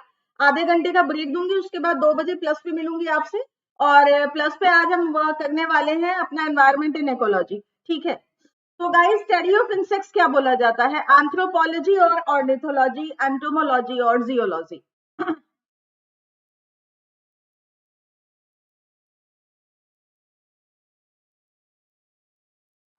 यस, एब्सोल्युटली करेक्ट बच्चों। कीड़ों के अध्ययन को हम लोग क्या बोलते हैं? एंटोमोलॉजी। एंथ्रोपोलॉजी करते हैं ह्यूमन की स्टडी को, the study of human. Ornithology कहते हैं बर्ड्स की स्टडी को। और जियोलॉजी हम लोग कहते हैं ज्योग्राफिकल स्ट्रक्चर ऑफ अर्थ के अध्ययन को हम लोग जियोलॉजी कहते हैं। So the right answer is entomology. चलिए नेक्स्ट क्वेश्चन आएगा। गाइस, आपको बताना है आपके ब्रेन का कौन सा पार्ट है जो आपके पूरे बॉडी के बैलेंस को, पूरे बॉडी के संतुलन को और आपके बॉडी के पोस्चर को, कि आप टेढ़ा चल रहे हैं, सीधा चल रहे हैं, झुक के चल रहे हैं, ये सब कंट्रोल करता है। सेरेब्रम, ब्रेन स्टेम, डायनसेफेलॉन और सेरेब्रम। बच्चों बहुत अच्छा क्वेश्चन है ये। क्वेश्चन सेम यूपीपीएससी में आ चुका है, एमपीपीएससी में आ चुका है, आरओ में आ चुका है और राजस्थान पीसीएस में आ चुका है और भी बहुत अच्छे अच्छे पेपर्स में आ चुका है। तो काफी बार ये क्वेश्चन पूछा जा चुका है। Question number 34। तो बच्चों, सेरेब्रम, ब्रेन स्टेम, डायनसेफेलॉन और cerebellum. Yes, absolutely correct Srishti and Pragya, बहुत अच्छे जवाब। सेरेबेलम बच्चे देखिए, सेरेबेलम जो होता है ये आपका ब्रेन है, ठीक है? ये आपका ब्रेन है। ब्रेन के पीछे एक पार्ट होता है जिसको छोटा दिमाग बोला जाता है, बुद्धि आप लोग बोलते हो। तो इसी पार्ट को हम लोग कहते हैं सेरेबेलम। और यहीं से नीचे एक पार्ट जाता है जिसको कहा जाता है मेडुला ओब्लांगटा, जो आपके सांस लेने की प्रक्रिया को कंट्रोल करता है। मेडुला ओब्लांगटा पे भी बच्चों बहुत सारे क्वेश्चन आ चुके हैं। तो यहाँ पर ये पार्ट होता है और इसको कहा जाता है मस्तिष्क का तना, यानी कि ब्रेन स्टेम। इसी से आपके पूरे शरीर में कोऑर्डिनेशन होता है, यहीं से स्पाइनल कॉर्ड आपकी जुड़ जाती है, रीढ़ की हड्डी जुड़ जाती है। तो यही जो पार्ट होता है सेरेबेलम बच्चों, यही पार्ट है जो आपका छोटा दिमाग भी बोला जाता है। बहुत इंपॉर्टेंट पार्ट है। अगर यहाँ पे चोट लग जाए तो उससे तुरंत मौत हो सकती है। बुद्धि पे अगर यहाँ पे चोट लग जाए तो बेहोशी आ सकती है और तुरंत मौत भी हो सकती है, ठीक है? डायसेफेलॉन का होता है बच्चों, जो ब्रेन का बिल्कुल बीचों बीच जो पार्ट होता है जहां पर आपकी पिट्यूटरी ग्रंथि होती है, उस जगह को डाइसेफेलॉन कहते हैं।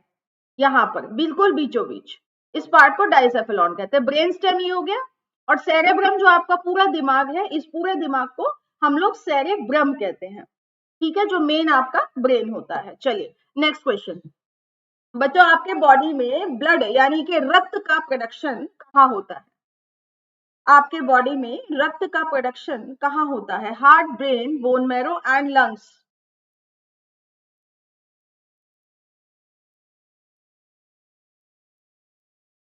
और एक बात मैं यहाँ से आंसर आप दें, उसके बाद मैं आपको एक बूस्टर पॉइंट, जैसे मैं हमेशा बताती हूँ, तो बूस्टर पॉइंट आपको मैं बताऊंगी।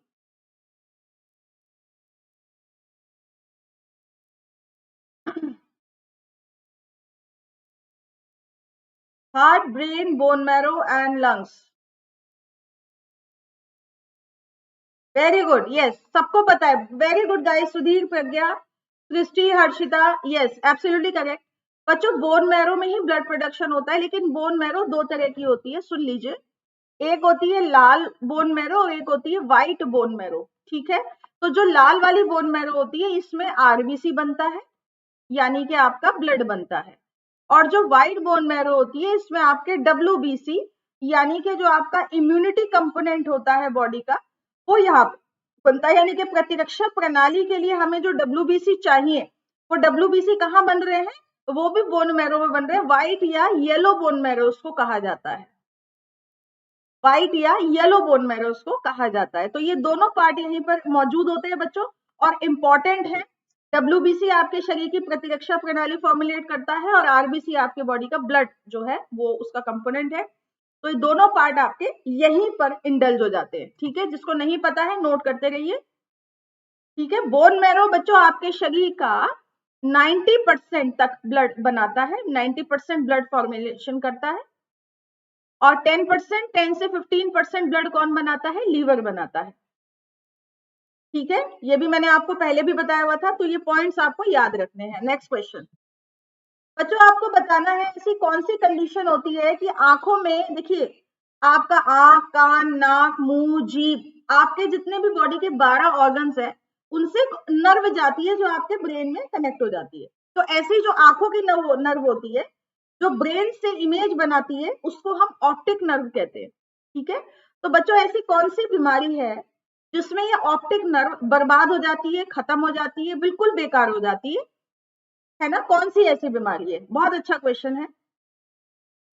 ऑप्टिक नर्व बच्चों, अगर एक बार ऑप्टिक नर्व खराब हो जाए ना तो कितनी ही आंखें अच्छी हो, है ना, कितना ही ऑपरेशन करा लीजिए इसका, वो नहीं हो पाएगा ठीक। क्योंकि आपके ब्रेन में जो इमेज बनती है, मान लीजिए आप सामने मुझे देख रहे हैं और आप मुझे पहचान रहे हैं कि रैना मैम है, तो आप क्यों पहचान रहे हैं, क्योंकि आपके ब्रेन को इंडिकेशंस मिल रहे हैं। आपकी आंखों से जो नस जा रही है उस नस ने आपके ब्रेन को कमांड दी कि भाई दिस इज रैना मैम, या ये बायोलॉजी का क्लास है, ठीक है, या ये मेरे मम्मी पापा है या मेरा भाई बहन है। तो ये जो पहचानते हो, जो मेमोरी आपकी आई से, आई मेमोरी जिसको आप ऑप्टिकल मेमोरी, विजुअल मेमोरी बोलते हो, वो सीधी सीधी आपके ब्रेन से जुड़ी होती है। तो अगर बच्चों ये नस खत्म हो जाती है तो क्या होता है कि वो जो आंख आपकी सामने चित्र बना रही है वो चित्र नहीं बना पाती है, वो खत्म हो जाता है। तो मेरे पास आंसर आ रहा है प्रज्ञा का, एज रिलेटेड मैक्यूलर डिजेनरेशन। बच्चों ये ऑप्टिक नर्व जो बर्बाद होती है ये होती है काले मोतियाबिंद में, ग्लूकोमा, क्या बोला जाता है इसको, काला मोतियाबिंद। और ये हमेशा के लिए आइस को बर्बाद कर देता है, इसके बाद आइस का कोई भविष्य नहीं है। जो आपका रेटिना होता है ना इसका, ये देखिए इस तरीके से नस जाती है जो यहाँ आपके ब्रेन से, ये इस पॉइंट पर आकर ये काला कर देता है रेटिना को और ये नस बर्बाद हो जाती है। तो जब कनेक्शन ही खत्म हो जाएगा आईज का तो देख कैसे पाएंगे। तो ये काला मोतियाबिंद होता है, ग्लूकोमा होता है। कैटरेक्ट को कहा जाता है सफेद मोतियाबिंद। इसमें फिर भी ऑपरेशन के बाद आप देख सकते हो क्योंकि इसमें ऑप्टिक नर्व बर्बाद नहीं होती है। काला बच्चों सफेद मोतियाबिंद ओवर द टाइम अगर उसका इलाज ना किया जाए तो वही काले मोतियाबिंद में जो है धीरे धीरे धीरे धीरे कन्वर्ट होता रहता है, और over the time it completely destructs the eye, वो बिल्कुल आंख को खत्म कर देता है, ठीक है। तो आई गेस ये जानकारी आपके लिए काम आएगी, जो मैं एक्स्ट्रा जानकारी आपको देती हूँ इसीलिए देती हूँ गाइस, ताकि आपको और भी कोई क्वेश्चन पेपर में आए कभी तो आपको एक रटा रटाया आंसर ना पता हो, आपको उसके आगे पीछे की सारी बातें पता हो। चलिए नेक्स्ट क्वेश्चन, तो आपको बताना है इसमें से कीट भक्षी पौधा कौन सा है। हाइसिंथ, साइप्रस वाइन्स, अमेरिल्स और वीनस फ्लाईट्रैप। हाइसिंथ को हम इंग्लिश हिंदी में कहते हैं जलकुंभी।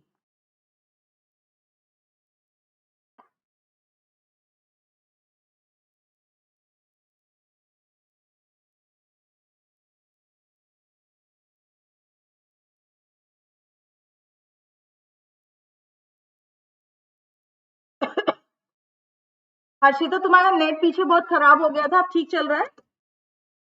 हाँ पहले तुम आती थी यूट्यूब पर तो बहुत लेट लेट आंसर्स आते थे, बहुत पीछे के, अब सही चलता है नेट। चलो गुड। बच्चों अगर आप लोग मोबाइल में नेट आपका अच्छा नहीं चलता हो ना तो आप रिलायंस जियो का छोटा सा 1200 रुपए का एक राउटर आता है, आप वो राउटर ले सकते हो। उस राउटर में भी वाईफाई की स्पीड आती है, डेली 2 GB का प्लान आप ले सकते हो, 1 GB का प्लान आप ले सकते हो। मोबाइल के जरिए, अगर मोबाइल के अपेक्षा जो रिलायंस का भी जियो का राउटर आता है ना उसमें ज्यादा अच्छा नेट चल जाता है। पहले हम ऑफिस जाते थे तो रास्ते के लिए मैंने वो एक वाईफाई का, वो जैसे कार में काम होता था हमारा, गाड़ी में बैठे हैं तो वो रिलायंस का वो डोंगल ले रखा था, तो उससे क्या होता था कि उसे ऐसे ही रख लिया, चार्ज करना होता है उसको, और उससे वाईफाई के सिग्नल जो आते थे मोबाइल में बहुत अच्छे आते थे। चलिए पता नहीं है तो प्रज्ञा का जवाब आ रहा है अमरेश। बच्चों यहाँ पर कीट भक्षी जो पौधा है, सबसे पहले तो ये समझिए कि कीट भक्षी पौधे कौन से होते हैं।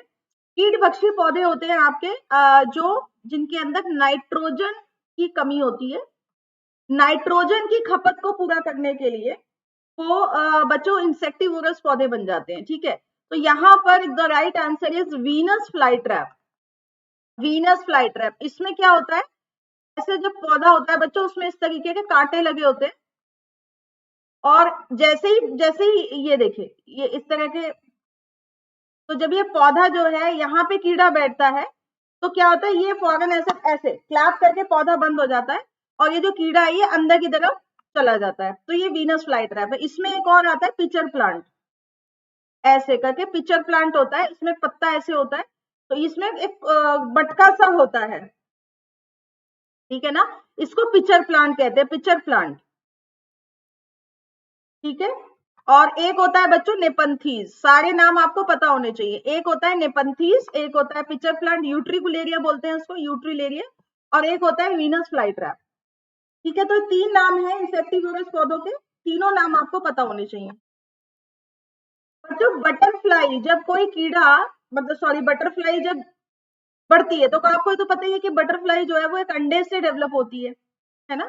अब अंडे से जब वो डेवलप हो रही है बच्चों, थर्ड स्टेज कौन सी होती है, बटरफ्लाई बनने से पहले थर्ड स्टेज कौन सी होती है बच्चों? ऐसे ही क्वेश्चन यूपीपीसीएस में आया था कि जब आप रेशम के कीड़े से रेशम निकालते हो तो वो उसके जीवन की कौन सी अवस्था होती है। एक क्वेश्चन आया हुआ है ऐसा, और कई बार आया है ये क्वेश्चन, है ना। हाँ, तो जीवन की कौन सी अवस्था होती है जब आप रेशम के कीड़े से रेशम निकालते हो, तो ऐसा एक तो उसमें ऑप्शन आया हुआ था। तो वही क्वेश्चन हमने पूछा है कि बटरफ्लाई यानी कि कायांतरण होने से पहले, ठीक है बच्चों, क्या क्या लाइफ की स्टेजेस होती है कीड़ों की।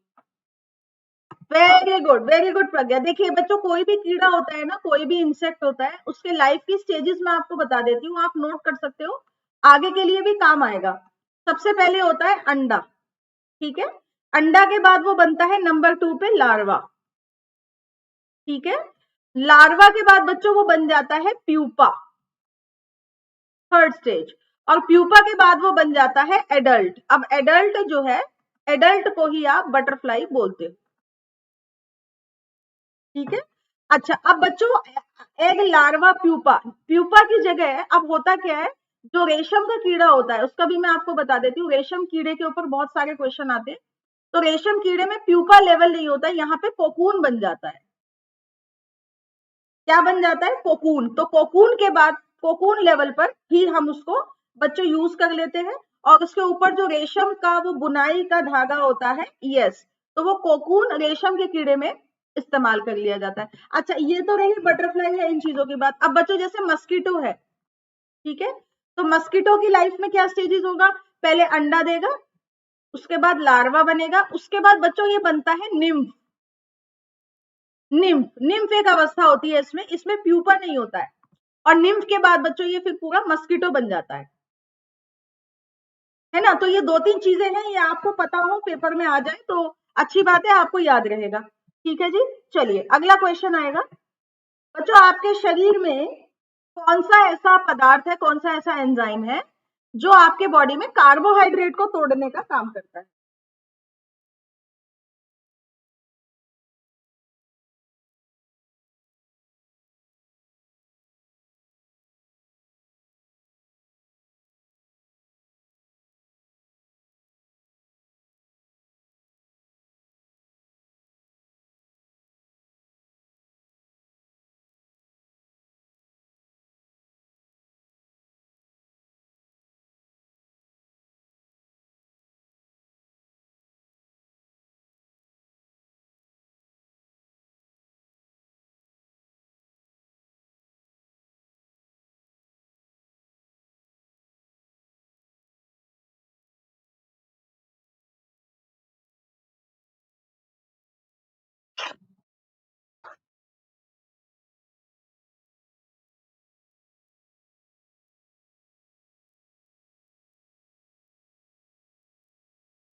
चलिए हमारे पास आंसर्स आने शुरू हो गए हैं बच्चों। कार्बोहाइड्रेट के लिए कौन सा एंजाइम चाहिए होता है?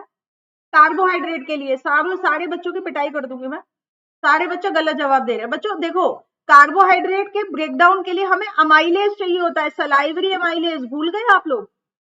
दो जगह अमाइलेज मिलता है, एक मुंह के अंदर मिलता है सलाइवा में, उसको आप बोलते हो सलाइवरी अमाइलेज, और दूसरा मिलता है आपके पैंक्रियाज में, तो it is known as pancreatic amylase.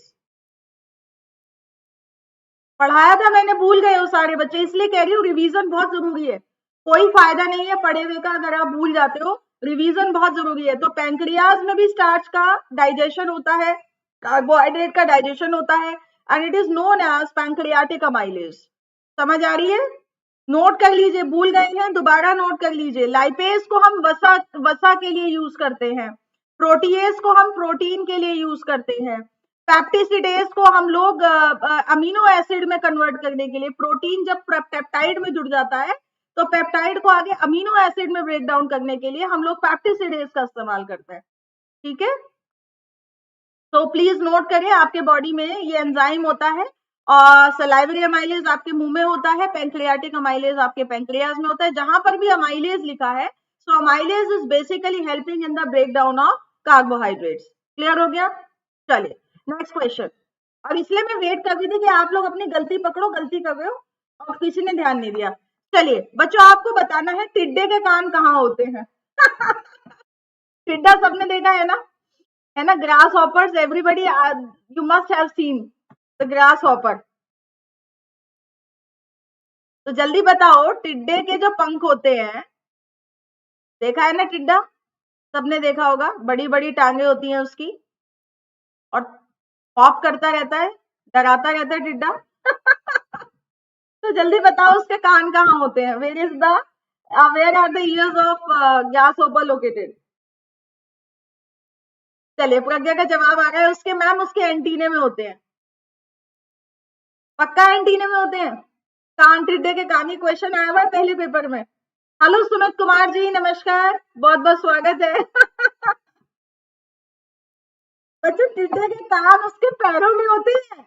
ये उसको जो आहट आती है, उसको जो आहट आती है, ठीक है, वो कहाँ से आती है? पैरों से आती है, पैरों से। तो बहुत इंटरेस्टिंग क्वेश्चन है, पैरों से आती है। ठीक है, और एक एक मजेदार बात मैं आपको और बताती हूँ बच्चों, ज्यादातर जैसे कॉकरोच होता है, हाँ हाँ, जो कॉकरोच होता है, बच्चों आपको पता है वो सुनता कैसे है?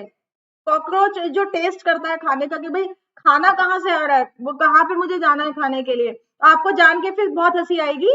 हाँ, जो बच्चों कॉकरोच है, ये लोग खाना खाते हैं ना, ये अपने एंटीना से चेक करते हैं, टिंग टिंग टिंग टिंग टिंग टिंग, कहाँ कहाँ सिग्नल आ रहा है। तो इस तरीके से एंटीना चलता है, सिग्नल बताता है, अच्छा ओके किचन की सेकंड शेल्फ में खाना पड़ा हुआ है, चलो लेट्स अटैक। तो यहाँ तो बच्चों खाने का जो इनको पता चलता है, लाइक स्मेल, जो स्मेल करते हैं ये लोग खाने के लिए, स्मेल या टेस्ट करते हैं, ये अपने एंटीने से करते हैं। कहाँ से करते हैं? एंटीने से करते हैं, टिंग टिंग टिंग टिंग करके सिग्नल कहाँ से पता लगता है? एंटीने से, स्मेल का, खाने का पता लगता है। ठीक है ना? तो देखो कितना इंटरेस्टिंग क्वेश्चन था, आ चुका है पेपर में, इसलिए पूछा है मैंने आपसे। ठीक है ना? चलो नेक्स्ट क्वेश्चन, अगला क्वेश्चन। चलो आ जाओ भाई, नेक्स्ट क्वेश्चन। बच्चों नोट कर लो, ये याद रहना चाहिए आपको, पेपर में कंफ्यूज नहीं होना है। बच्चों डीएनए आपके सेल में कहाँ पर मौजूद होता है? डीएनए आपका, बच्चों जो अभी अभी वीडियो पर आ रहे हैं, लाइक शेयर जरूर करेंगे वीडियो को। देखो मेरी क्लास में आओगे तो यार ऐसे इंटरेस्टिंग क्वेश्चन मिलेंगे, और ऐसे इंटरेस्टिंग नॉलेज आपको मिलती रहेगी, है ना? हम वो लगे बंदे क्वेश्चन तो कराते नहीं है, हम क्वेश्चन वो कराते हैं जो एग्जाम ओरिएंटेड होते हैं और आपके लिए फायदेमंद होते हैं। आप मेरे को अपना 1 घंटा देते हैं, और मेरी कोशिश हमेशा, मैं कहती हूँ कि मेरी कोशिश ये कि इस 1 घंटे के अंदर मैं आपको जबरदस्त कंटेंट पढ़ा दूं, ताकि वो आने वाले पेपर्स में आपको फायदा करे। तो अब मेरा क्वेश्चन आपसे ये है कि डीएनए आपकी कोशिका में कहाँ मिलता है? गोल्जी में मिलता है, साइटोप्लाज्म में मिलता है, कोशिका द्रव में, प्लाज्मा झिल्ली में मिलता है, और न्यूक्लियस में मिलता है।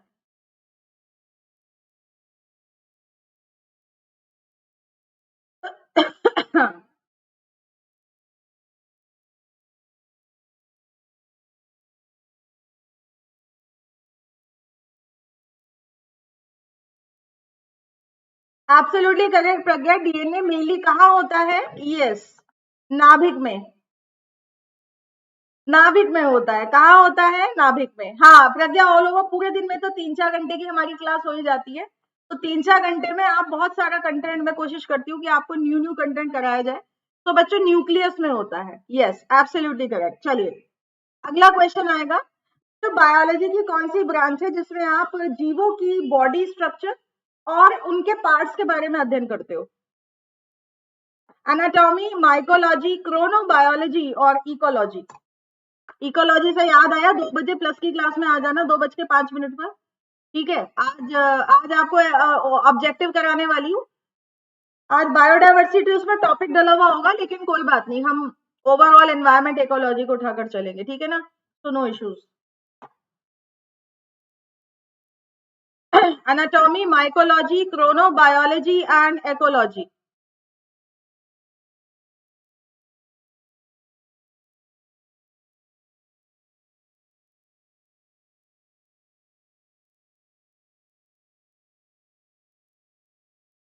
Yes absolutely right Sumit and Pragya, बहुत अच्छा आंसर आपका। एनाटॉमी, एनाटॉमी का मतलब होता है जितना भी मॉर्फोलॉजिकल स्ट्रक्चर्स होते हैं, यानी कि किस तरीके से वो दिखाई दे रहे हैं, कौन से उनके पार्ट है, उनका अध्ययन करना। नेक्स्ट क्वेश्चन बच्चों, आपके बॉडी में लाइपेज एंजाइम कौन बनाता है? बहुत इंपॉर्टेंट क्वेश्चन है। लाइपेज एंजाइम कौन बनाता है? Liver, salivary glands, lungs and pancreas.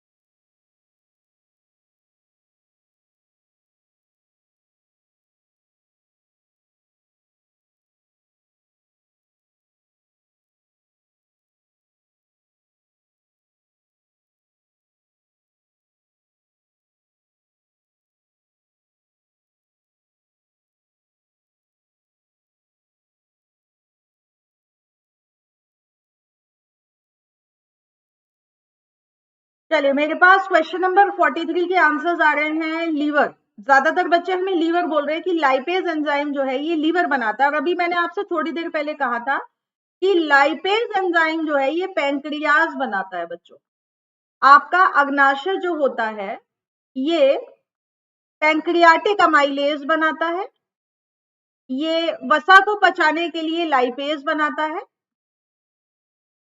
और ये प्रोटीन को पचाने के लिए बच्चों बनाता है पेप्सिन।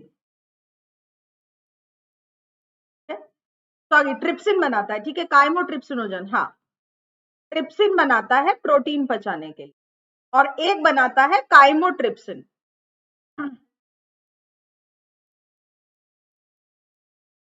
ठीक है, तो याद कर लीजिए आपका जो पैंक्रियाज है ये 4 एंजाइम बना रहा है, और ये बहुत जबरदस्त डाइजेस्टिव ऑर्गन के नाम से मशहूर है।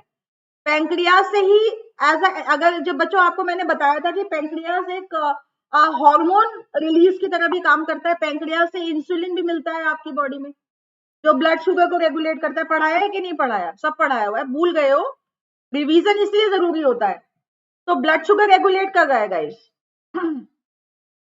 हाँ, स्मॉल इंटेस्टाइन में, हाँ हार्मोन देखो, वो एक तो गैस्ट्रिन होता है, गैस्ट्रिन तो आपका पेट में बनता है, स्टमक में। ठीक है, गैस्ट्रिन बनता है स्टमक में। उसके बाद सिक्रीटिन बनता है, सिक्रीटिन आपका बनता है इसके अंदर, क्या कहते हैं, छोटी आंत में, स्मॉल इंटेस्टाइन में।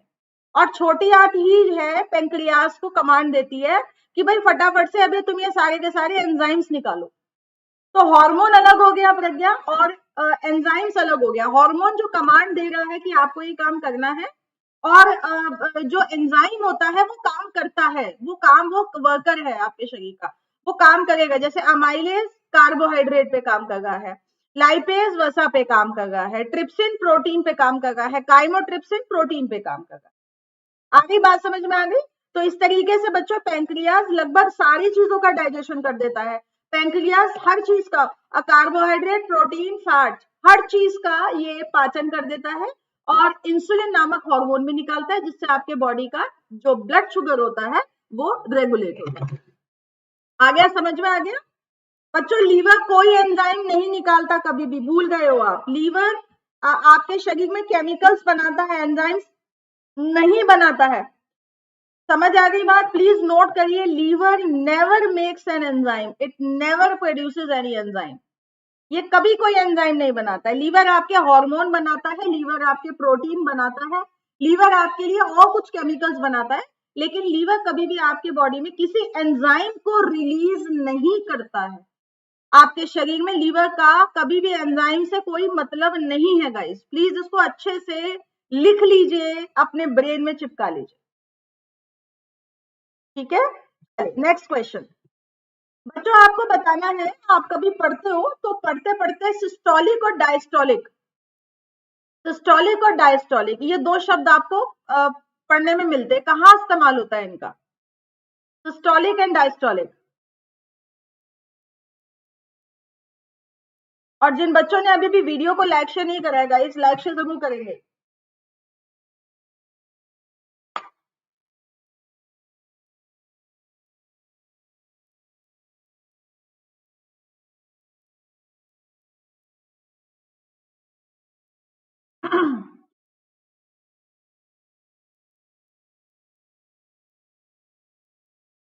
चलिए, बहुत बढ़िया, प्रज्ञा का आंसर आ रहा है और सारे बच्चों का आंसर आ रहा है, सृष्टि का आंसर आ रहा है। Very good guys.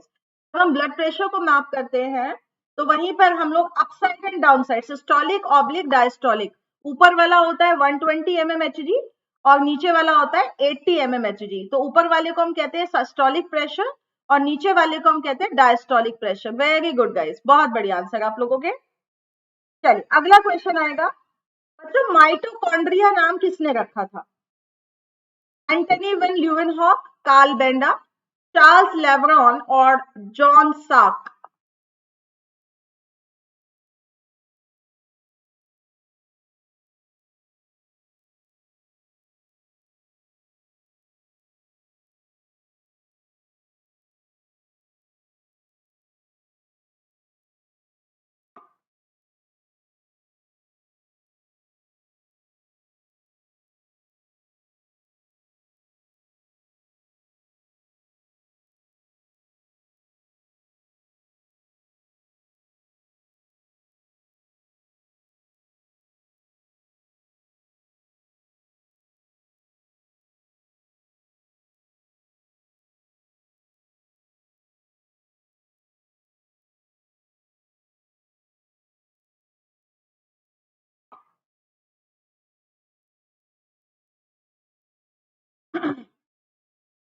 बच्चों, माइटोकॉन्ड्रिया टर्म दिया था कार्ल बेंडा ने, बेंडा ने माइटोकॉन्ड्रिया नाम दिया था।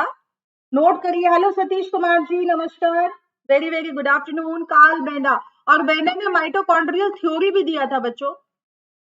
आपको पता है ना, माइटोकॉन्ड्रिया बैक्टीरिया में नहीं मिलता है, माइटोकॉन्ड्रिया केवल यूकैरियोटिक कोशिकाओं का एक इंपॉर्टेंट पार्ट है, केवल यूकैरियोटिक सेल्स में मिलता है, ठीक है ना? यस, यूकैरियोटिक सेल्स में मिलता है। चलिए, नेक्स्ट क्वेश्चन आएगा। जो बच्चे अभी भी वीडियो पर आए हैं लाइक जरूर करेंगे। चलिए बच्चों, रोडोप्सिन नामक एक पिगमेंट होता है आपके बॉडी में। ये पिगमेंट आपके बॉडी में कहाँ मिलता है? Question number 46। रोडोप्सिन नामक पिगमेंट आपके बॉडी में कहाँ मिलता है? बाल, हाथ, आंख और नाखून।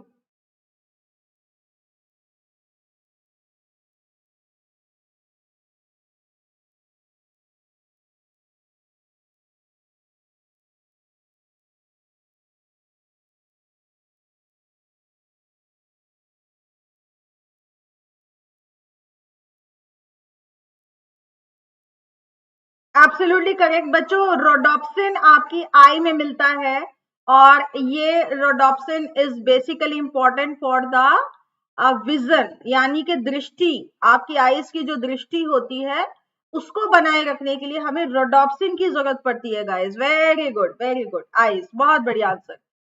चलिए नेक्स्ट क्वेश्चन। बच्चों गॉइटर नामक बीमारी किसकी कमी से हो जाती है? गॉइटर नामक बीमारी किसकी कमी से हो जाती है? Vitamin C, calcium, iron and iodine.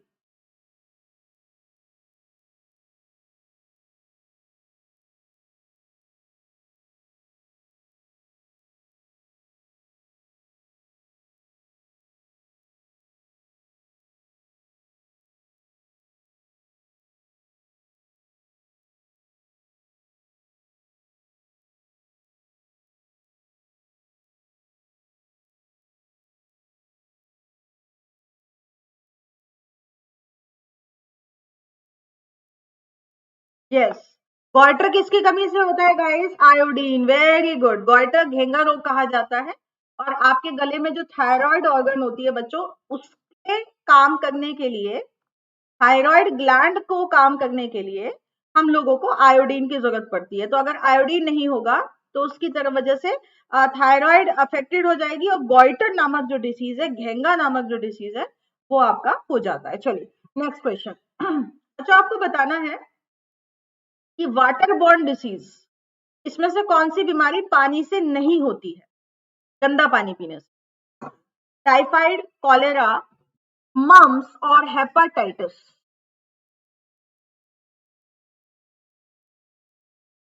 इसमें कौन सी बीमारी वाटर बॉर्न डिसीज नहीं है?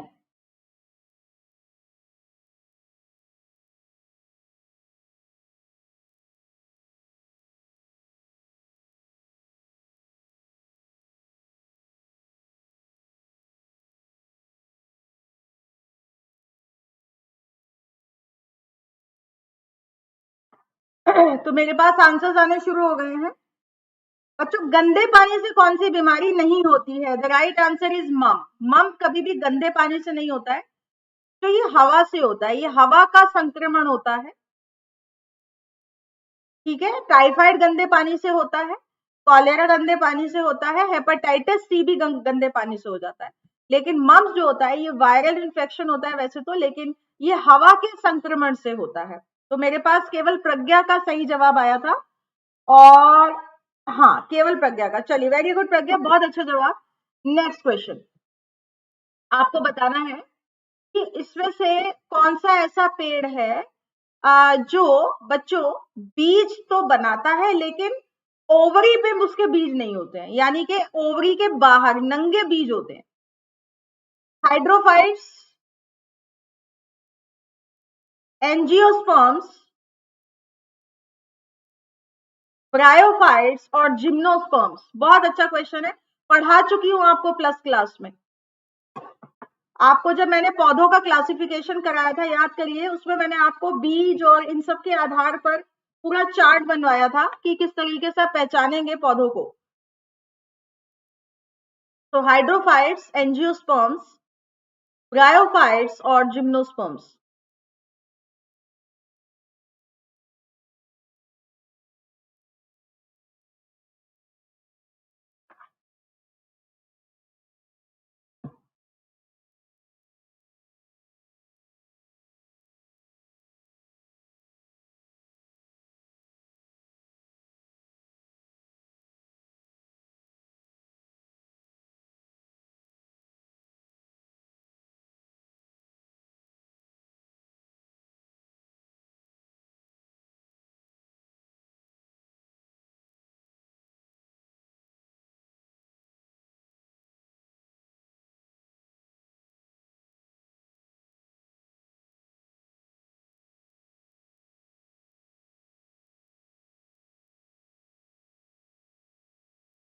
यस, एब्सोल्युटली करेक्ट प्रज्ञा। और सुधीर जी का आंसर बिल्कुल सही है। Very good Sudhir.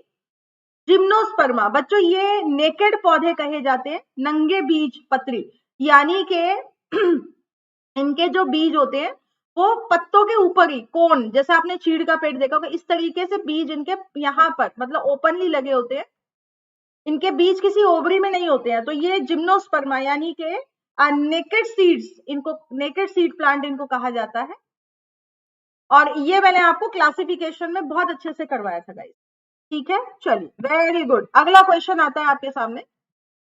बच्चों आपको बताना है, जो जब रोगी हॉस्पिटल जाते हैं तो वहां पर कंप्यूटर्स का इस्तेमाल होता है उनकी हार्ट बीट को नापने के लिए। रेगुलरली आपने देखा होगा।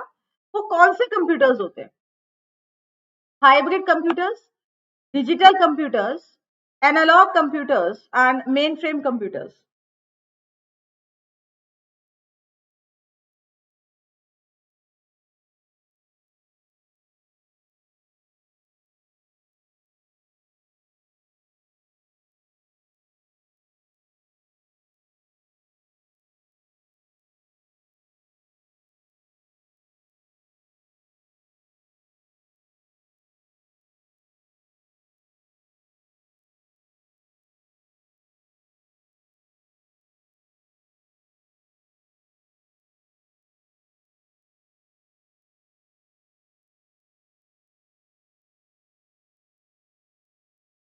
चलिए, हमारे पास आंसर्स आने शुरू हो गए हैं। वेरी गुड गाइस, बहुत अच्छे आंसर्स। हाइब्रिड कंप्यूटर्स, तो पेशेंट्स के मल्टी फंक्शनैलिटी, उनकी पल्स, उनका हार्ट बीट, है ना, ओवरऑल ब्लड प्रेशर, मतलब सब कुछ बच्चों एक ही जगह आकर नापा जाता है, उसकी कैलकुलेशन करी जाती है। तो उन कंप्यूटर्स को हम लोग बोलते हैं हाइब्रिड कंप्यूटर्स। ठीक है, चलिए, बहुत अच्छा। तो आपको बताना है आपके शरीर की सबसे बड़ी हड्डी कौन सी है? एनविल, स्टेरप, कान की हड्डी या थाई बोन?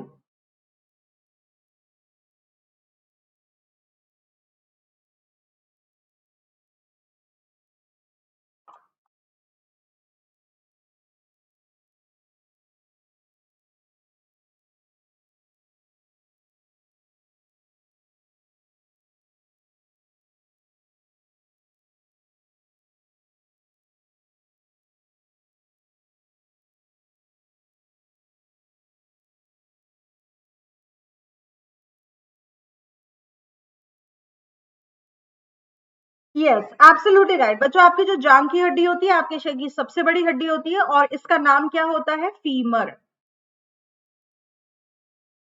और बच्चों आपको ये भी पता होगा कि इसी हड्डी के अंदर आपका बोन मैरो भी होता है,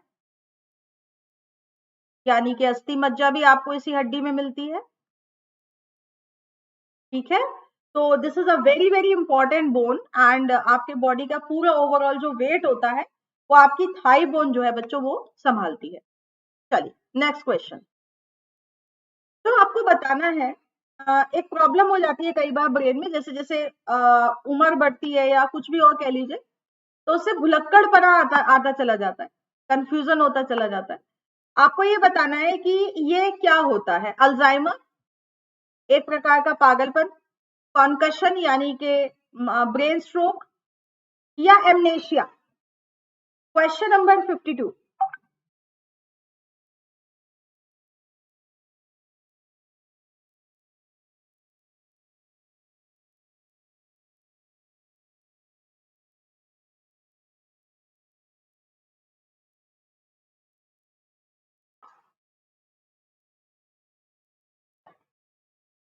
और जिन बच्चों ने अभी तक वीडियो को लाइक शेयर नहीं करा है करेंगे। तो बच्चों ये बेसिकली कौन सा प्रॉब्लम है ब्रेन का? चलिए, सुधीर जी का आंसर आ गया है अल्जाइमर। Very good guys. बच्चों this is basically called Alzheimer, जिसमें एक एज के साथ भुलक्कड़पना और जो है कंफ्यूजन और एक तरीके से अपनी डेली लाइफ में भी डिस्टरबेंस होने लगता है। सो वेरी गुड गाइस, बहुत अच्छा आंसर है। अल्जाइमर रोग इसको कहा जाता है, क्योंकि यहाँ पे आपको एक चीज पकड़ना था, degenerative disorder of the brain. धीरे धीरे होता है बच्चों ये, ठीक है ना, धीरे धीरे होता है ये अल्जाइमर। चलिए, बहुत बढ़िया आंसर्स आप लोगों के, वेरी गुड। नेक्स्ट क्वेश्चन आएगा। जो बीसीजी वैक्सीन बचपन में सभी को लगता है, आपको बताना है बीसीजी वैक्सीन ये बेसिकली किस बीमारी के लिए डेवलप किया गया था? Typhoid, polio, jaundice and tuberculosis.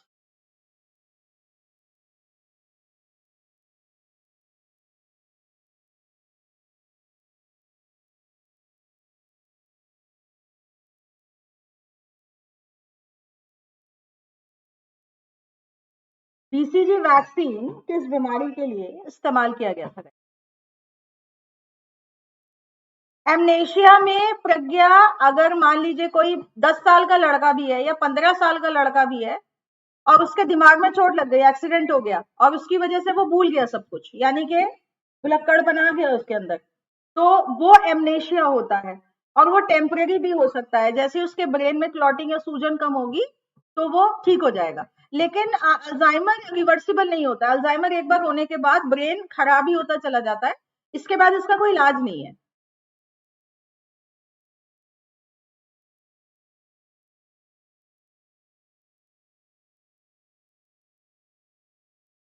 तो सुधीर जी हमारे पास बीसीजी का यस।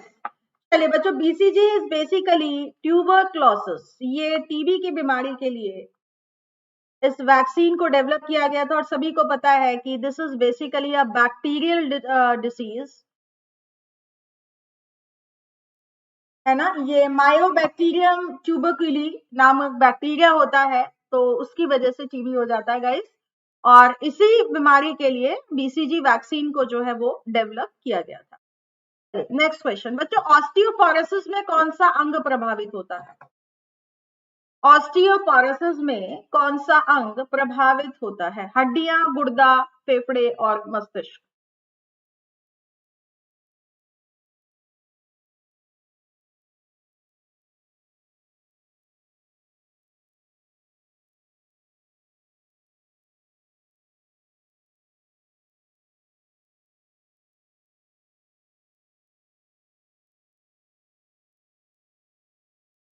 यस, ऑस्टियोपोरोसिस मैंने कल भी गाइस आपको एक क्वेश्चन कराया था, उसमें मैंने आपको कल भी बोला था कि osteoporosis is basically related to your bones.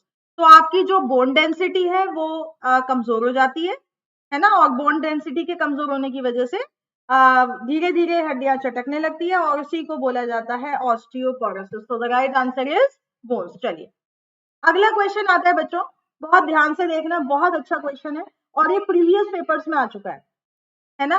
Question क्या है? क्वेश्चन ये है कि यहाँ पर एक ऐसी बीमारी का जिक्र किया जा रहा है जो इसलिए हो जाती है, जो आपके जीन्स में ये प्रॉब्लम होती है। नंबर वन तो ये जेनेटिक डिसऑर्डर है, सामने दिख रहा है एक्स लिंक्ड, यानी कि जीन से रिलेटेड है, ठीक है। और दूसरा है प्लाज्मा क्लॉटिंग फैक्टर 8 नहीं होता है, तो ये जीन क्या करता है, बॉडी से फैक्टर 8 को हटा देता है। तो इस प्रॉब्लम से कौन सी बीमारी होती है बच्चों, बताइए। बहुत अच्छे से, शायद 40 बार मैंने आपको पढ़ाया है, कौन सी बीमारी होगी? फैक्टर 8। फैक्टर 8 याद करिए, मैंने आपको बहुत बार पढ़ाया है फैक्टर 8, स्पेशल क्लासेस में भी पढ़ाया है और आपको मैंने वैसे भी पढ़ाया है प्लस क्लासेस में भी, और अलग से मैंने डिसीजेस के ऊपर क्लास लिया था, उसमें भी मैंने आपको पढ़ाया था। कौन सी बीमारी है ये guys? Question number 55। Very good Pragya, very good, बहुत अच्छे आंसर्स। और जो बच्चे अभी भी वीडियो पर आए हैं लाइक शो जरूर करेंगे गाइस। ये जो बीमारी है ना हमारी, this is known as haemophilia. Very good. Haemophilia 3 प्रकार का होता है, मैंने आपसे बोला था। जो भी फैक्टर होता है, जो भी प्रोटीन नहीं होता है, उसके हिसाब से हीमोफीलिया हो जाता है। तो फैक्टर 8 से की कमी से होता है ए, ठीक है। फैक्टर 9 की कमी से होता है बी, और फैक्टर 11 की कमी से हो जाता है हीमोफीलिया सी। तो ये आपको याद रखना था। वेरी गुड बच्चों। हीमोफीलिया को ब्लीडिंग डिसऑर्डर भी कहते हैं और इसमें रक्त कहीं चोट लग जाए तो उसके बाद बच्चों रक्त का जमना बहुत मुश्किल हो जाता है। So this is the reason कि ये बीमारी कभी भी ठीक नहीं होती है। आजीवन पैदा होने से लेकर मरने तक इस बीमारी के साथ जीना पड़ता है और इसका बच्चों कोई परमानेंट इलाज नहीं है। हेलो मिस्टर इश्कजादे भाई, आपके कमेंट हमें बाद में मिलते थे क्लास के बाद। Thank you so much for your lovely comments. Please अपना नाम बताएं और वीडियो पे बच्चों रेगुलरली आया करें, क्लासेस अच्छी होती हैं। और सबसे मेन चीज ये है कि एग्जाम ओरिएंटेड क्वेश्चंस मैं आपको करवाती हूँ, जो आपके आने वाले एग्जाम्स में गाइस बहुत ज्यादा जरूरी है, ठीक है। चलिए नेक्स्ट क्वेश्चन आएगा बच्चों, पके हुए केले में कौन सा एसिड होता है? पके हुए केले में कौन सा एसिड होता है?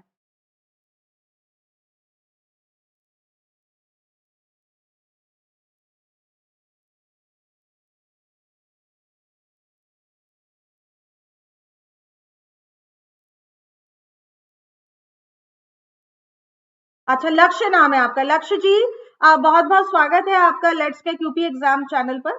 और हम चाहते हैं कि मेरी स्पेशल क्लास होती है, देखिए रात को 9 साढ़े 9 बजे मेरी अन अकेडमी पे स्पेशल क्लास होती है, आप वहां भी आया करिए, ये फ्री ऑफ कॉस्ट होती है। और यहाँ पर मैं आजकल आपके आने वाले आरओ के एग्जाम्स के लिए बहुत अच्छा कलेक्शन पेपर का दे रही हूँ। तो ये आप 9:30 बजे अनअकैडमी का जब ऐप डाउनलोड करते हो तो वहां पे रेना 10 कोड लगाकर आप इन क्लासेस को ज्वाइन कर सकते हो। ये क्लासेस बिल्कुल फ्री ऑफ कॉस्ट होगी। ठीक है, तो बताइए बच्चों, पके हुए केले में कौन सा एसिड होता है मेजर? बहुत अच्छा, मैलिक एसिड। बच्चों ये वही एसिड है जो आपके केले में भी होता है, सॉरी सेब में भी होता है। ये एसिड आपका सेब में भी मिलता है और केले में भी मिलता है। ठीक है, क्योंकि यहाँ पे पूछा था आपसे मीठा, यानी कि राइप बनाना, सेब और केला। चलिए नेक्स्ट क्वेश्चन आएगा, सोमैटोट्रोपिन बच्चों क्या चीज है? ये क्वेश्चन आया हुआ है प्रीवियस ईयर पेपर्स में, ये मैंने सेम वहीं से कॉपी करा है क्वेश्चन। सोमैटोट्रोपिन का दूसरा नाम क्या है?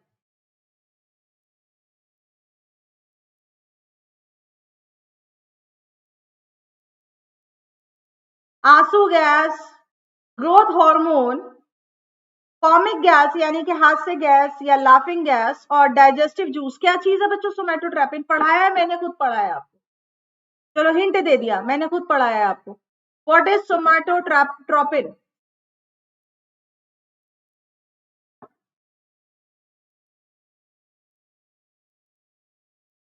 Very good, very good, yes बच्चों, somatotropin is basically growth hormone होता है। ये आपके पिट्यूटरी ग्लैंड इसको रिलीज करता है आपकी लंबाई चौड़ाई बढ़ने के लिए। ये बहुत इंपॉर्टेंट है। ठीक है, ये आपके मेन ब्रेन से रिलीज होता है, ब्लड में सीधा जाकर डिसॉल्व हो जाता है। बहुत अच्छा क्वेश्चन है, very good guys, very good. चलिए अगला क्वेश्चन आएगा। बच्चों आपको बताना है कि पत्ते का तने जैसा कौन सा हिस्सा होता है जो अंकुर को तने से यानी कि connect the shoot to the stem? Midvein, vein, stalk या अनुपूर्ण यानी कि स्टेपल?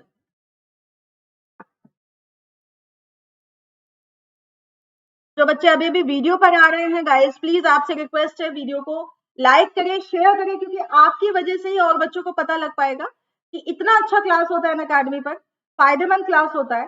तो ये बच्चों आपका काम है कि आप इसको ज्यादा से ज्यादा अपने दोस्तों में शेयर करें, उनसे बोले कि क्लास में अटेंड करें इसको। आने वाले एग्जाम्स में देख लीजिएगा क्वेश्चन यहीं से मिल जाएगा। तो मध्य शिरा, शिरा, डंठल या अनुपूर्ण? चलिए वेरी गुड। हाँ बच्चों डंठल होता है। देखिए ये आपका पेड़ है, पेड़ से ऐसे टहनियां निकल रही है, टहनी से अंदर टहनी और टहनी में पत्ती। तो ये जो पॉइंट होता है जहां से आपका ये अटैच होता है, इस पॉइंट को हम लोग क्या बोलते हैं? स्टॉक बोलते हैं, यानी कि डंठल बोलते हैं। ठीक है, इस तरीके से ये डंठल से जुड़ा होता है। Next question. बच्चों ऐसा कौन सा रंजक है, पिगमेंट है, जो आपको लाल, गुलाबी, नीला और पर्पल रंग देता है फूलों को? Carotenoids, lycopene, chlorophyll and anthocyanin.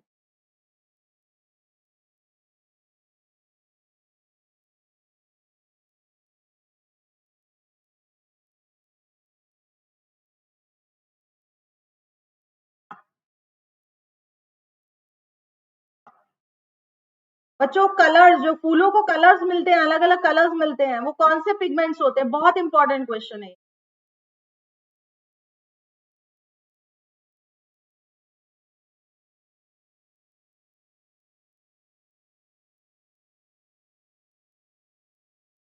Anthocyanin, प्रज्ञा बोल रही है anthocyanin, and yes absolutely correct Pragya, very good answer. Anthocyanin में बच्चों नीला, आपको एक कलर पकड़ना था, एंथो का मतलब ही होता है नीला, एंथोसाइनिन नीला, पीला, नीला, हरा। तो बच्चों नीला जो कलर पर्पल कलर होता है, ये आप फूलों को देखिए, फूलों को जो रंग मिलते हैं वो हमेशा एंथोसाइनिन से मिलते हैं। ठीक है, वेरी गुड, बहुत अच्छा क्वेश्चन और बहुत अच्छे आपके आंसर्स। चलिए और बच्चों आज का लास्ट क्वेश्चन आपके सामने लगाने जा रही हूँ। आपको बताना है ऐसा कौन सा पिगमेंट है जो ह्यूमन स्किन, आंखों और आईज को बच्चों कलर देता है, हमारे हमारे ह्यूमंस के कलर देते हैं? हेलोसाइनिन, एल्जारिन, क्विनासिड्रॉन या मेलेनिन? बच्चों this is the last question for today. और एक बहुत इंपॉर्टेंट अनाउंसमेंट करनी है मुझे, तो अभी जाएंगे नहीं क्लास को छोड़कर, वीडियो को 2 मिनट लाइक शेयर करेंगे। तो बच्चों ये क्वेश्चन का जवाब आप दें। यस, मेलेनिन एब्सोल्युटली राइट बच्चों। हमारा रंग सांवला है, गोरा है, भूरा जैसे भी है, वो किस बात पर डिपेंड करता है, हमारे बॉडी में कितना मेलेनिन है उस बात पर डिपेंड करता है। उसी की वजह से हमारे बालों का कलर, हमारी आईज का कलर और हमारा जो त्वचा का कलर होता है यहीं से डिसाइड होता है। चलिए गाइस, अब एक इम्पोर्टेंट अनाउंसमेंट आप सभी बच्चों के लिए। सबसे पहली बात तो ये कि बच्चों, अगर आप 1 साल का सब्सक्रिप्शन ले रहे हैं अनअकैडमी पर अभी, तो आपको अब हम दोबारा से वही ऑफर लॉन्च कर रहे हैं जिसमें हम आपको 2 महीने का एक्स्ट्रा सब्सक्रिप्शन दे रहे हैं। उसके अलावा अनअकैडमी का बच्चों एडवांटेज तो आपको पता ही है, आप अपने बेस्ट एजुकेटर से पढ़ सकते हैं, कितने भी कोर्सेज में एनरोल कर सकते हैं, केवल एक सब्सक्रिप्शन आपको लेना होता है।